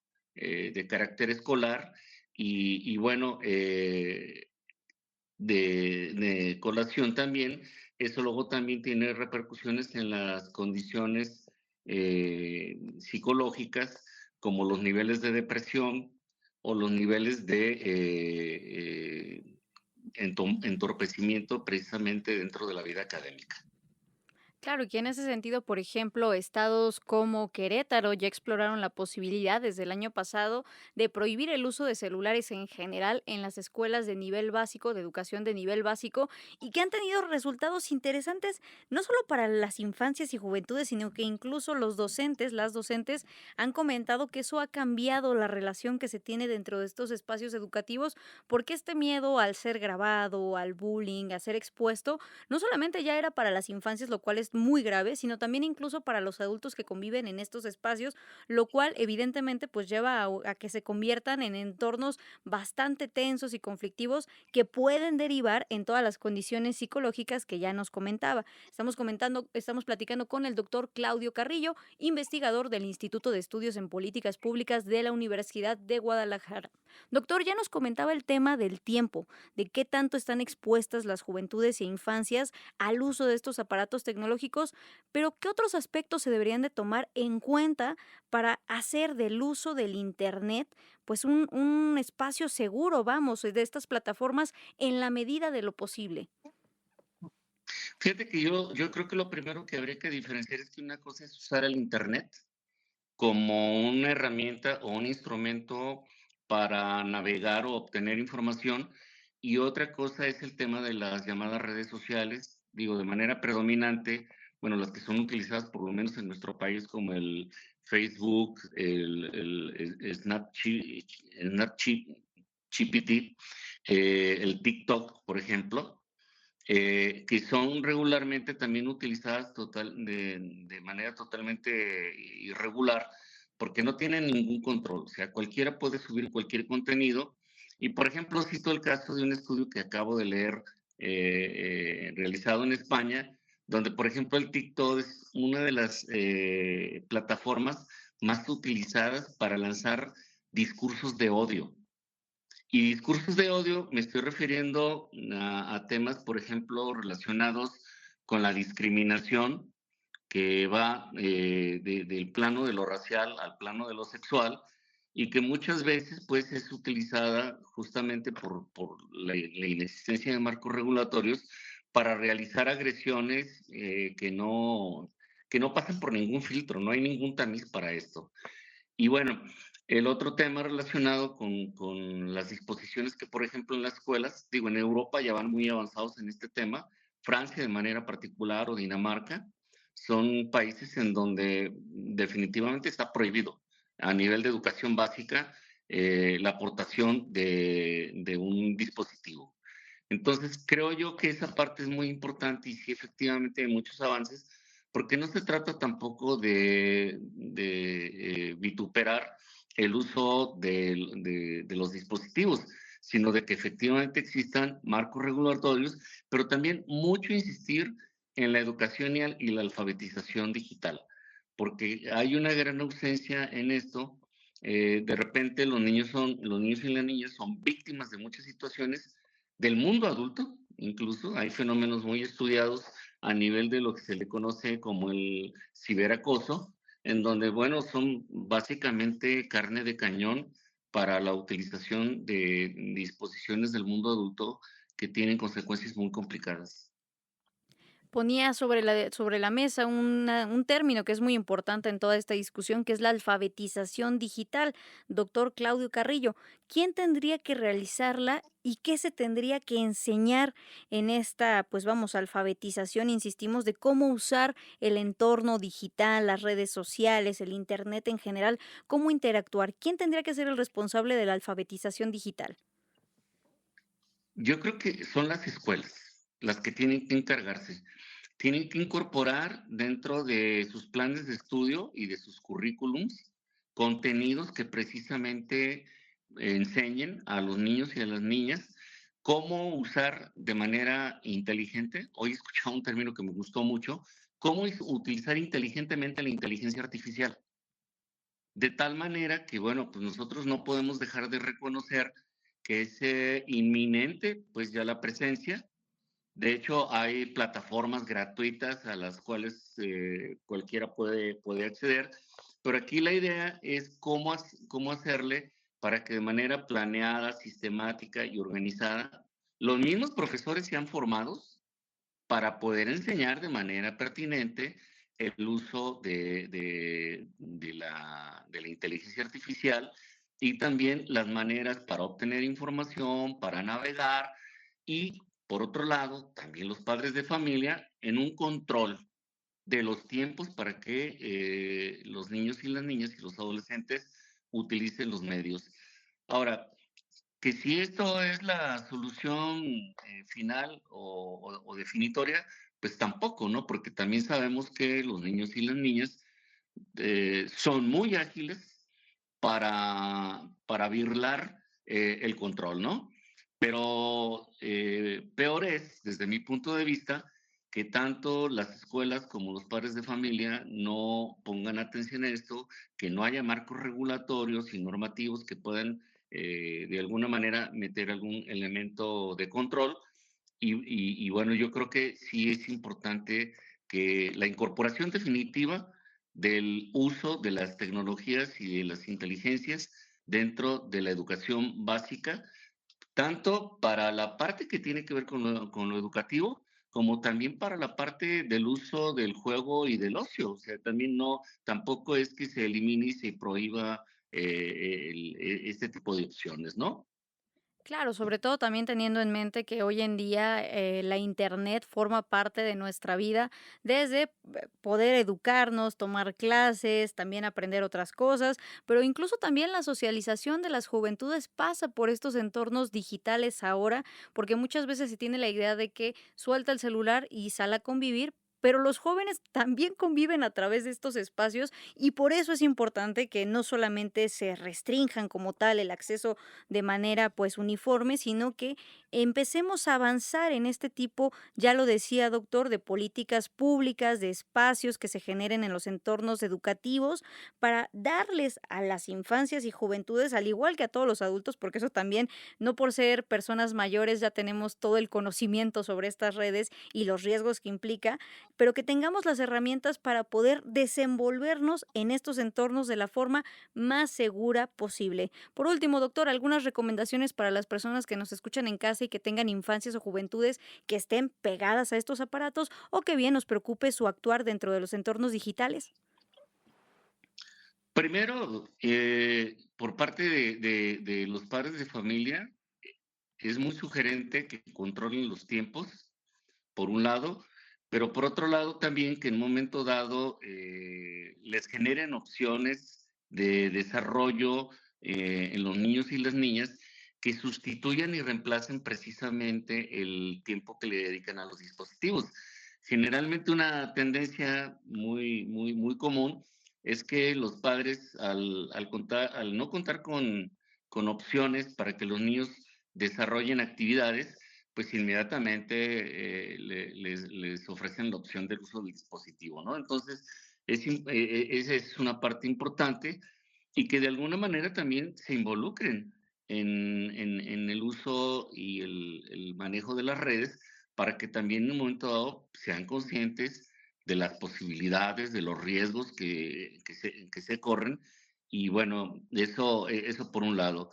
Y por otro lado, que dentro de las escuelas, pues las autoridades y los profesores asuman que es importante tener un uso inteligente y adecuado de los dispositivos y que también en un momento dado les ofrezcan la posibilidad de desarrollar aspectos lúdicos en la vida y en el desarrollo de los niños y las niñas.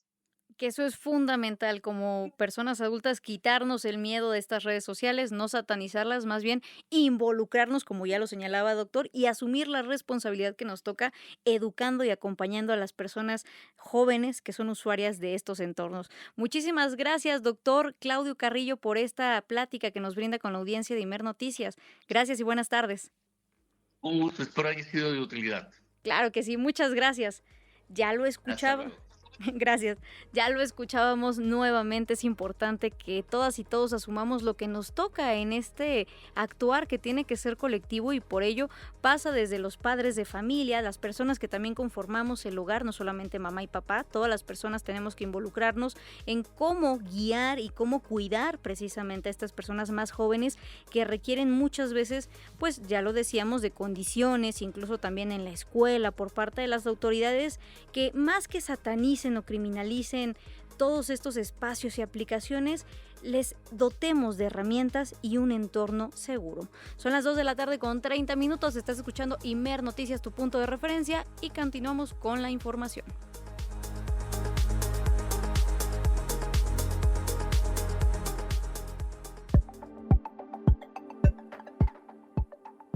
En la Ciudad de México hay buenas noticias para la comunidad patinadora. El skatepark del barrio San Antonio, demolido hace 1 mes y medio por las obras de la calzada flotante, está más cerca de volver a la vida. Esta mañana se presentaron los primeros avances de su reconstrucción. Todos los detalles con Rafael Burgos. Esta mañana se presentaron los resultados del ejercicio de la consulta sobre el skatepark del barrio San Antonio en una reunión celebrada en el Instituto de Geografía de la UNAM. Durante el encuentro se abordaron 3 temas: los elementos a considerar en el diseño del nuevo espacio, la solicitud formal para la firma California Skate Parks y los siguientes pasos para la participación de cada disciplina. Los avances fueron presentados por Yasmín López, de BMX y ciclismo de acrobacia, Pilar Torres, patinadora de skateboarding, Fernando Curi, experto en marketing de skateboarding, y el patinador Axel Prats, quien habla sobre el nuevo proyecto.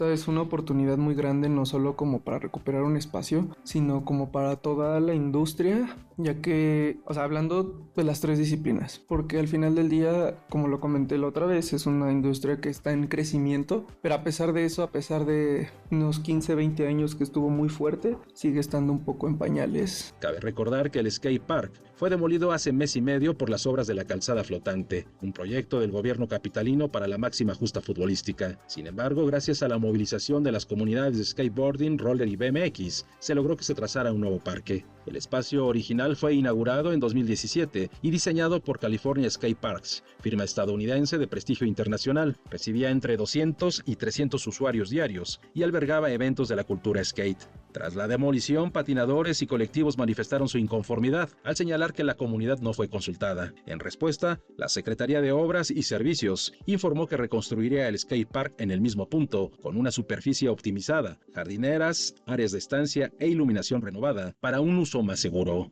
Informó para Imer Noticias, Rafael Burgos. Seguiremos al pendiente de cuando se inaugure este skate park, ya lo decíamos, en la capital del país, porque es importante que las juventudes tengan espacios para la recreación y sobre todo para hacer lo que les gusta, en este caso patinar. Continuamos con las noticias porque integrantes de asociaciones civiles realizaron una marcha pacífica en demanda de vivienda, abasto y transparencia en la elección de candidatos a puestos de elección popular. Refrendaron su apoyo a la presidenta Claudia Sheinbaum en defensa de la soberanía nacional. Toda la información con nuestro compañero Ethan Hernández. Ethan, buenas tardes. Buenas tardes, Mera, a ti y a todo tu auditorio. Nos encontramos en las inmediaciones de la Cámara de Diputados, aquí en San Lázaro, donde la asociación Nuevo Día Ordaz, Ajusco, Guayamilpas y vecinos de las colonias de Coyoacán realizaron una marcha pacífica en demanda de justo vivienda, abasto y transparencia en la elección de candidatos. Escuchamos aquí algunas de sus consignas. No a las plurinominales, queremos transparencia en las elecciones, queremos ser bien representados, no queremos que los diputados se peleen, queremos que los diputados legislen a favor de las causas sociales, porque México está sediento, pero de justicia social, y ha sido afectado por intereses extranjeros que no queremos permitir. Además, el colectivo refrendó su apoyo a la presidenta Claudia Sheinbaum en defensa de la soberanía nacional, ante lo que ellos consideran embates de los Estados Unidos. En compañía de paraguas blancos y lonas con consignas a favor de los programas sociales, los manifestantes caminaron desde las afueras de Metro Fray Servando hasta el Palacio Legislativo de la capital mexicana. Escuchamos algunas declaraciones contra los actuales diputados. ¡Fuera diputados corruptos!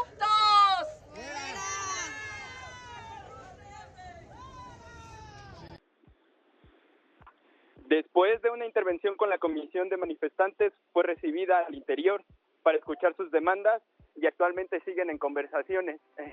Seguimos informando aquí desde la calle Bere. Gracias, Ethan. Sobre todo también que este ejercicio de protesta es muy importante porque por un lado se pueden tener precisamente estas demandas y esta crítica y exigencias por parte de organizaciones civiles y por otro también refrendar el apoyo al proyecto de nación que ahora desenvuelve la presidenta Claudia Sheinbaum. Muchas gracias y buenas tardes, Ethan. Buenas tardes a todo tu auditorio. Gracias.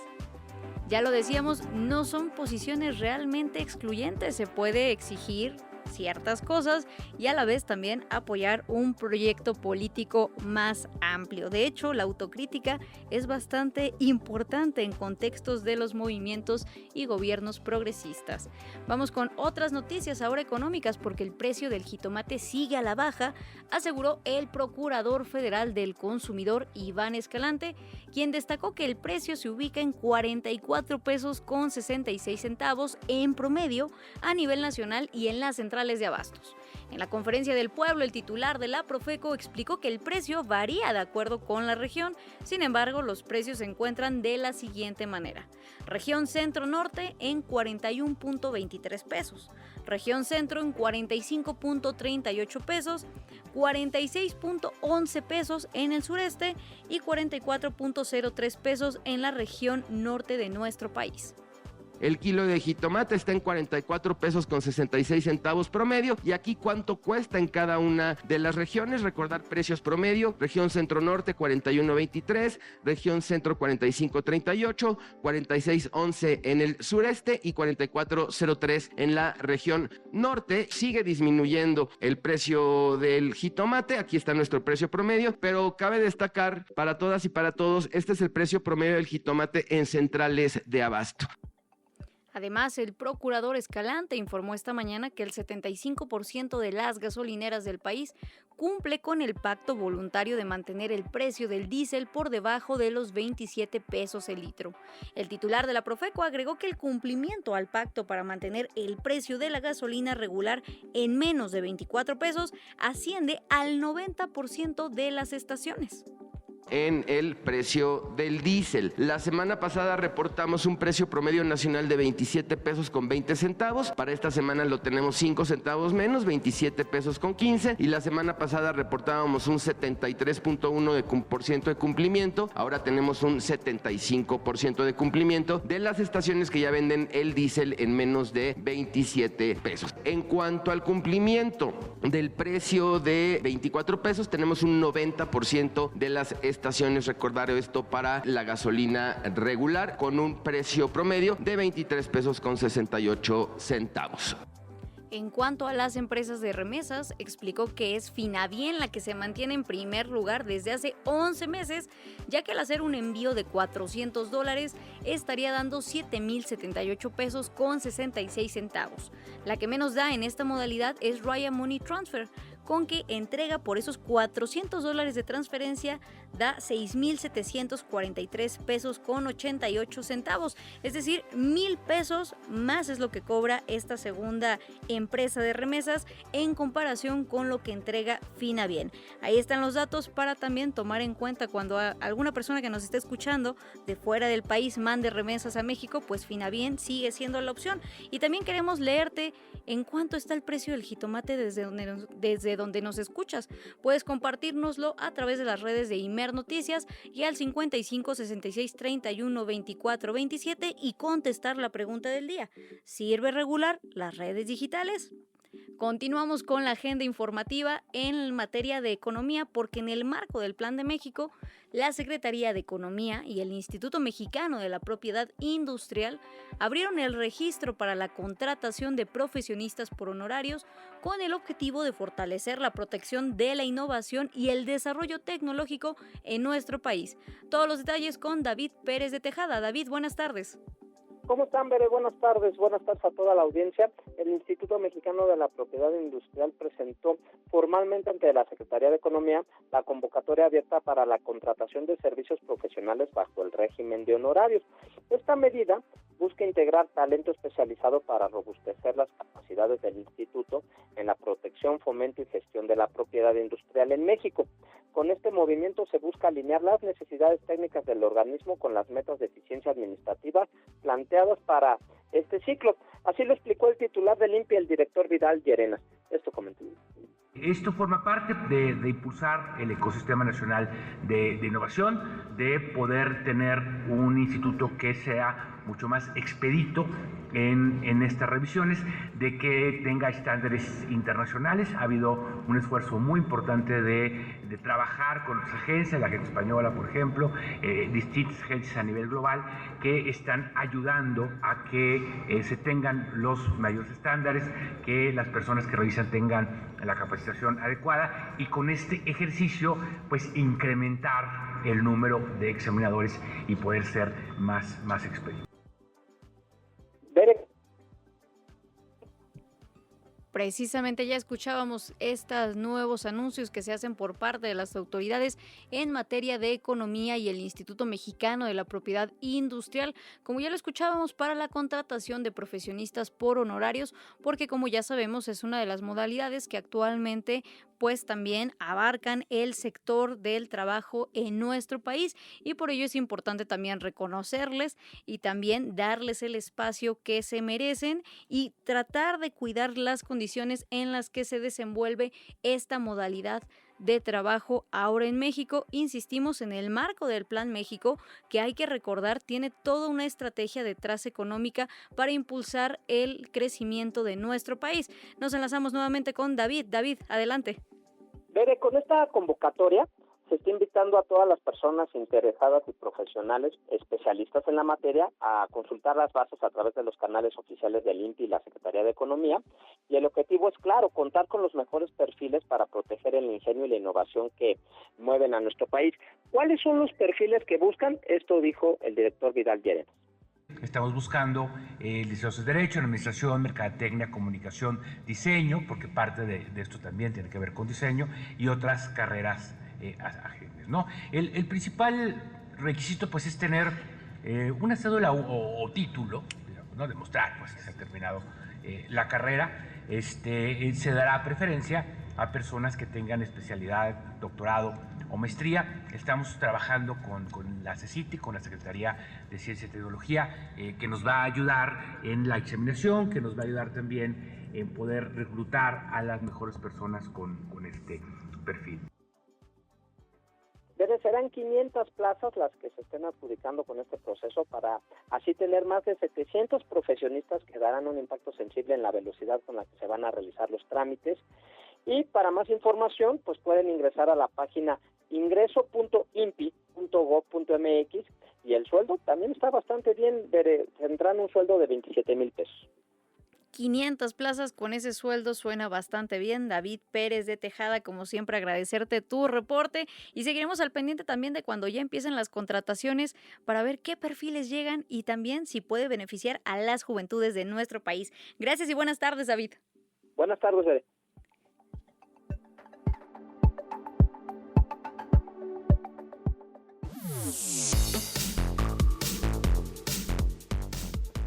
Dos de la tarde con 43 minutos ya, hora del centro de nuestro país, y como siempre invitarles a que nos ayuden a contestar la pregunta del día de hoy, que es lunes 15 de junio. ¿Sirve regular las redes sociodigitales, las redes digitales? Les leemos en todas las redes, en Imer Noticias, Facebook, Instagram y Twitter, y también al número 55 66 31 24 27. Les recordamos que el día de hoy tenemos un libro que nos dejaron los amigos del Fondo de Cultura Económica en coproducción con el CONACYT, que es El siglo de Rulfo, fotografía y cine en su vida y su obra, de Roberto García Bonilla. Y recordarles que como estamos transmitiendo desde la capital del país, desde el Instituto Mexicano de la Radio en la Alcaldía Benito Juárez, pues este libro tiene que ser recogido aquí. Entonces es un premio que lamentablemente está limitado a la zona de Ciudad de México o zona metropolitana, a menos, claro, que ustedes quieran venir por él hasta acá. Ahora sí, lo dejamos a su disposición, pero como siempre agradecer a todas las personas que nos escuchan en todo el país, también desde Fusión en Tijuana, Yucatán FM también en la península de Yucatán, y todas las demás estaciones que sintonizan Imer Noticias, tu punto de referencia. Continuamos con las noticias.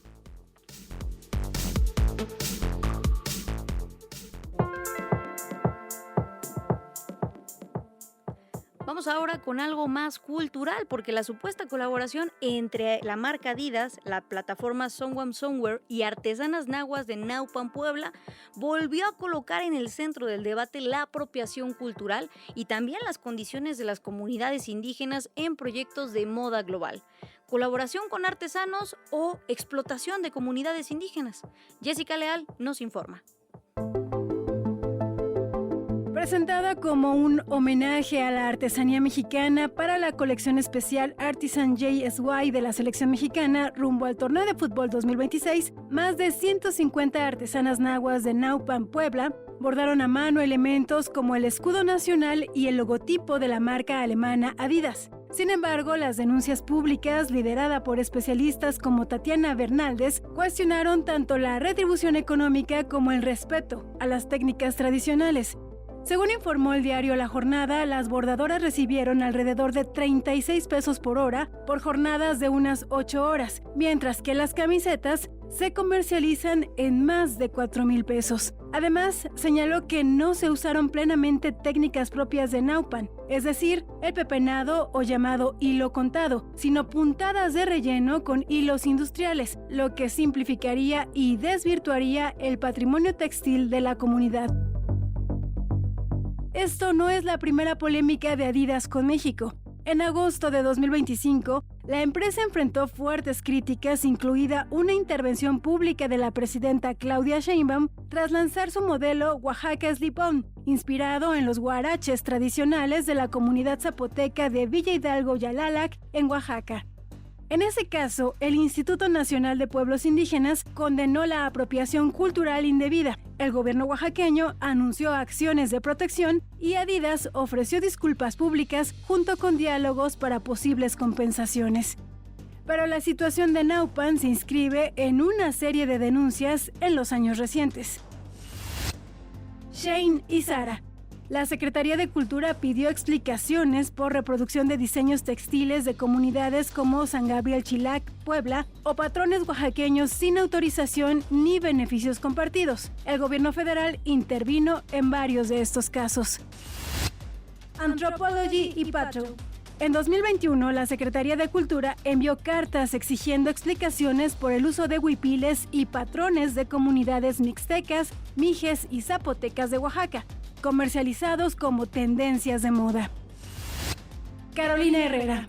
En 2019, su colección Resort 2020 incorporó bordados de Tenango de Doria, Hidalgo, el Istmo de Tehuantepec, Oaxaca, y zarapes de Saltillo, Coahuila, sin reconocimiento a las comunidades originarias. Ralph Lauren fue denunciado en 2022 por plagiar diseños de zarapes tlaxcaltecas y coahuilenses. Tras el reclamo público, la firma se disculpó y emitió una directiva para retirar el producto de sus canales de venta, reconociendo el error. Además, se han registrado acciones judiciales como la resolución de la Suprema Corte de Justicia contra el uso comercial indebido de elementos del patrimonio maya por Grupo Xcaret. Desde 2022, México cuenta con la Ley Federal de Protección de Patrimonio Cultural de los Pueblos y Comunidades Indígenas y Afromexicanas, que reconoce las expresiones culturales tradicionales como bienes colectivos protegidos. A pesar de ello, la aplicación efectiva sigue siendo un reto. Faltan mecanismos ágiles de compensación, registro colectivo de diseños y respuestas institucionales consistentes ante cada denuncia. El caso Naupan Adidas, al igual que sus antecedentes, recalca la necesidad de fortalecer la protección del patrimonio de los pueblos originarios y avanzar hacia modelos de colaboración que le den prioridad a la equidad y la autodeterminación cultural. Para Imer Noticias, Jessica Leal.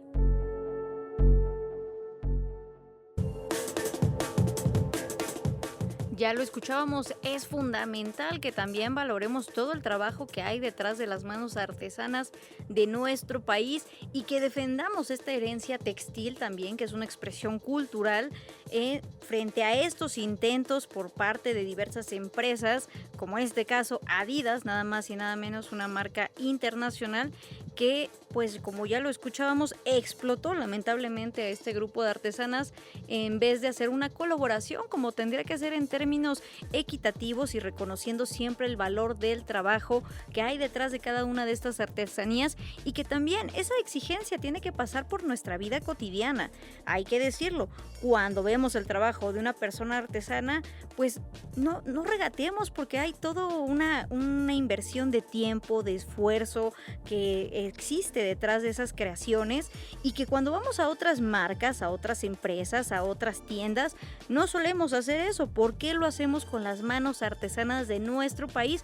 Que además son trabajos bien bonitos los que hacen en México, de verdad. Hay que valorar la cultura de nuestro país. Continuamos con la información, siendo las 2 de la tarde con 50 minutos ya, hora del centro de nuestro país. Estamos en la recta final de este programa y a continuación escucharemos esta breve cápsula preparada por la producción del IMER sobre las visiones de futuros posibles en distintos campos de especialidad a partir de los avances y aprendizajes que se tienen hoy en día. Hoy les traemos las visiones al futuro sobre la enseñanza de lenguas en el futuro. Valga la redundancia, escuchemos. IMER presenta Cartas al Futuro. Visiones personales de mundos imaginados. El futuro de la lengua, por Julio Flores, maestro en educación y profesor de español como lengua extranjera de la UNAM. Pedimos a diversas personas que nos brindaran su visión de futuro en sus campos de especialidad. Este es uno de los resultados. En el futuro, las lenguas que antes se apagaban vuelven a escucharse en las calles. Una niña en una comunidad de Oaxaca aprende español, inglés y la lengua de sus abuelos de forma natural, sin prejuicios, como ocurre en cualquier gran ciudad. En un kiosco, una aplicación ayuda a dos desconocidos a traducirse y a entenderse. En universidades, hospitales, tribunales y bares, hablar una lengua minorizada ya no es sinónimo de marginación, sino de dignidad. En este futuro ya no existen formas de hablar mejores o peores, sino diversas maneras legítimas de existir. Nadie corrige para humillar, más bien, los acentos despiertan curiosidad. ¿Un 10%? ¿O un 5% quizás? No importa si alguien mezcla español con náhuatl o inglés con mandarín, las lenguas ya no compiten, se combinan, se transforman y nos recuerdan que están vivas.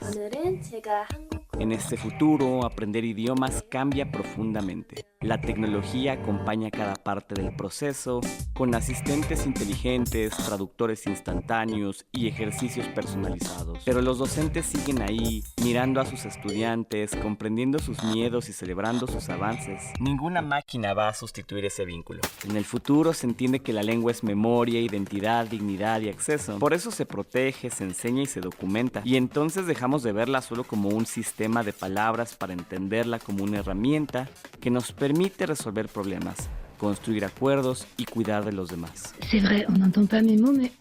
En el futuro, las lenguas siguen creando formas nuevas de describir nuestras pasiones, nombrar todo aquello que nos sorprende y nos permite, más que cualquier otra cosa, compartir nuestra forma de ver la vida.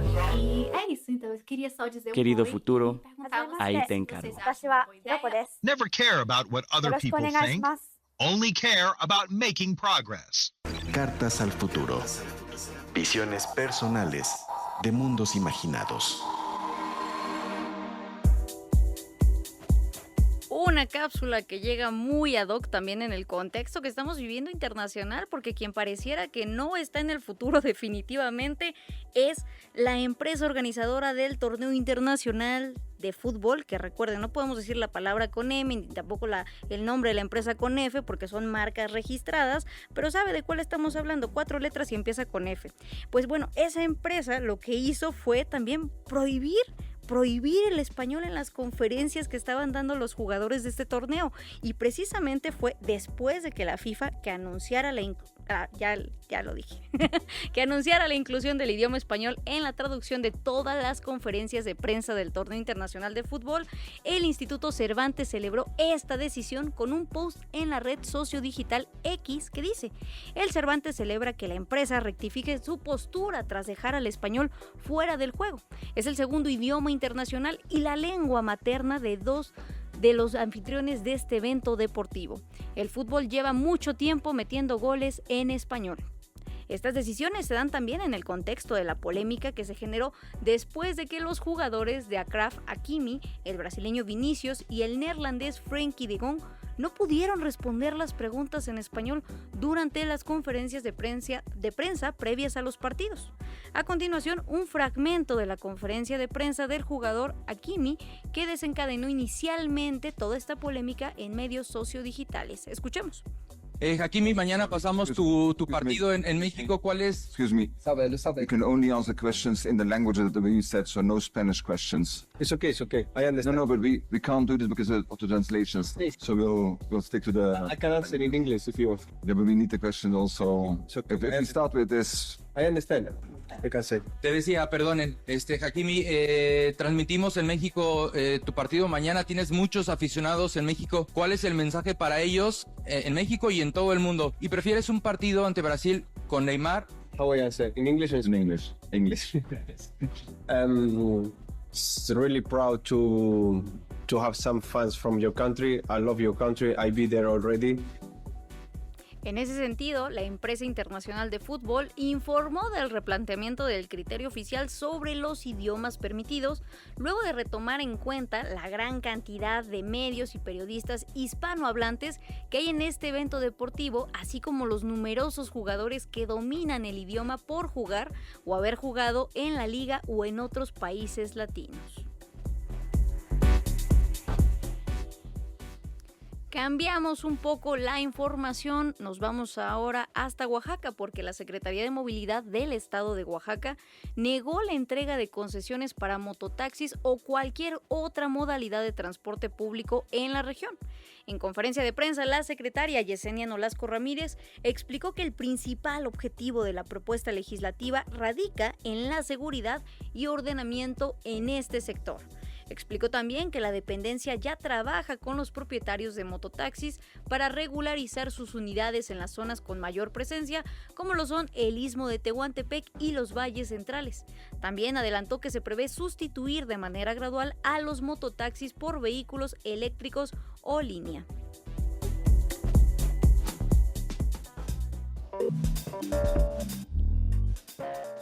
Últimos minutos de Imer Noticias en esta emisión y nos vamos ahora con lo kitsch, porque con toda esta fiebre mundialista que se vive en nuestro país, ya circulan en medios sociodigitales videos que demuestran nuestro ambiente fiestero y este lunes nuestra sección dedicada a lo más kitsch rescató uno muy a la italiana. Los detalles con Fernanda López.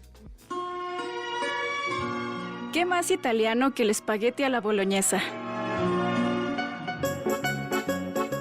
La pasión por el Mundial de Fútbol sigue navegando las fuertes mareas de la información en redes sociales. Y hoy llega directo desde Italia un comentarista deportivo muy prendido que pensó que sería una buena idea hacer su reporte muy cerca de la afición mexicana. ¡Gran error! Escuchemos.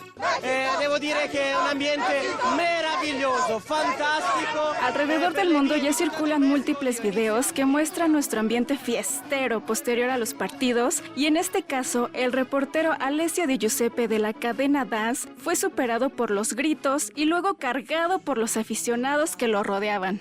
Su épica reacción a la ola mexicana ya acapara la atención mundial. Como dijeran los conocedores, ¡mamma mía! A una fonte asciugata dal sole.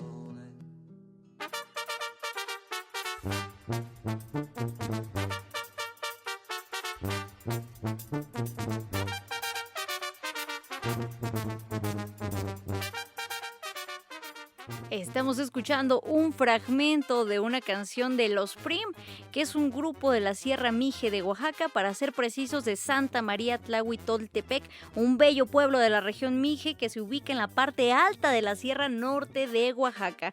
Mezclan toda una serie de sonidos muy bonitos, recordando precisamente los 20 años que se cumplen de la insurrección del movimiento de la APO en esa ciudad, en Oaxaca. Por acá un último comentario antes de despedirnos. Nos contestan a la pregunta del día y nos dicen: respecto a la regulación de redes sociales, es indispensable la regulación y supervisar el alcance de estas y difusión. Muchas gracias, Ricardo Jesús Loaiza Huerta desde Naucalpan. Nos escuchamos mañana en punto de la 1 de la tarde. Esto fue Imer Noticias y agradecemos a todo el Sistema Nacional de Noticiarios y también al Imer y a ti que nos escuchaste. Gracias y buenas tardes.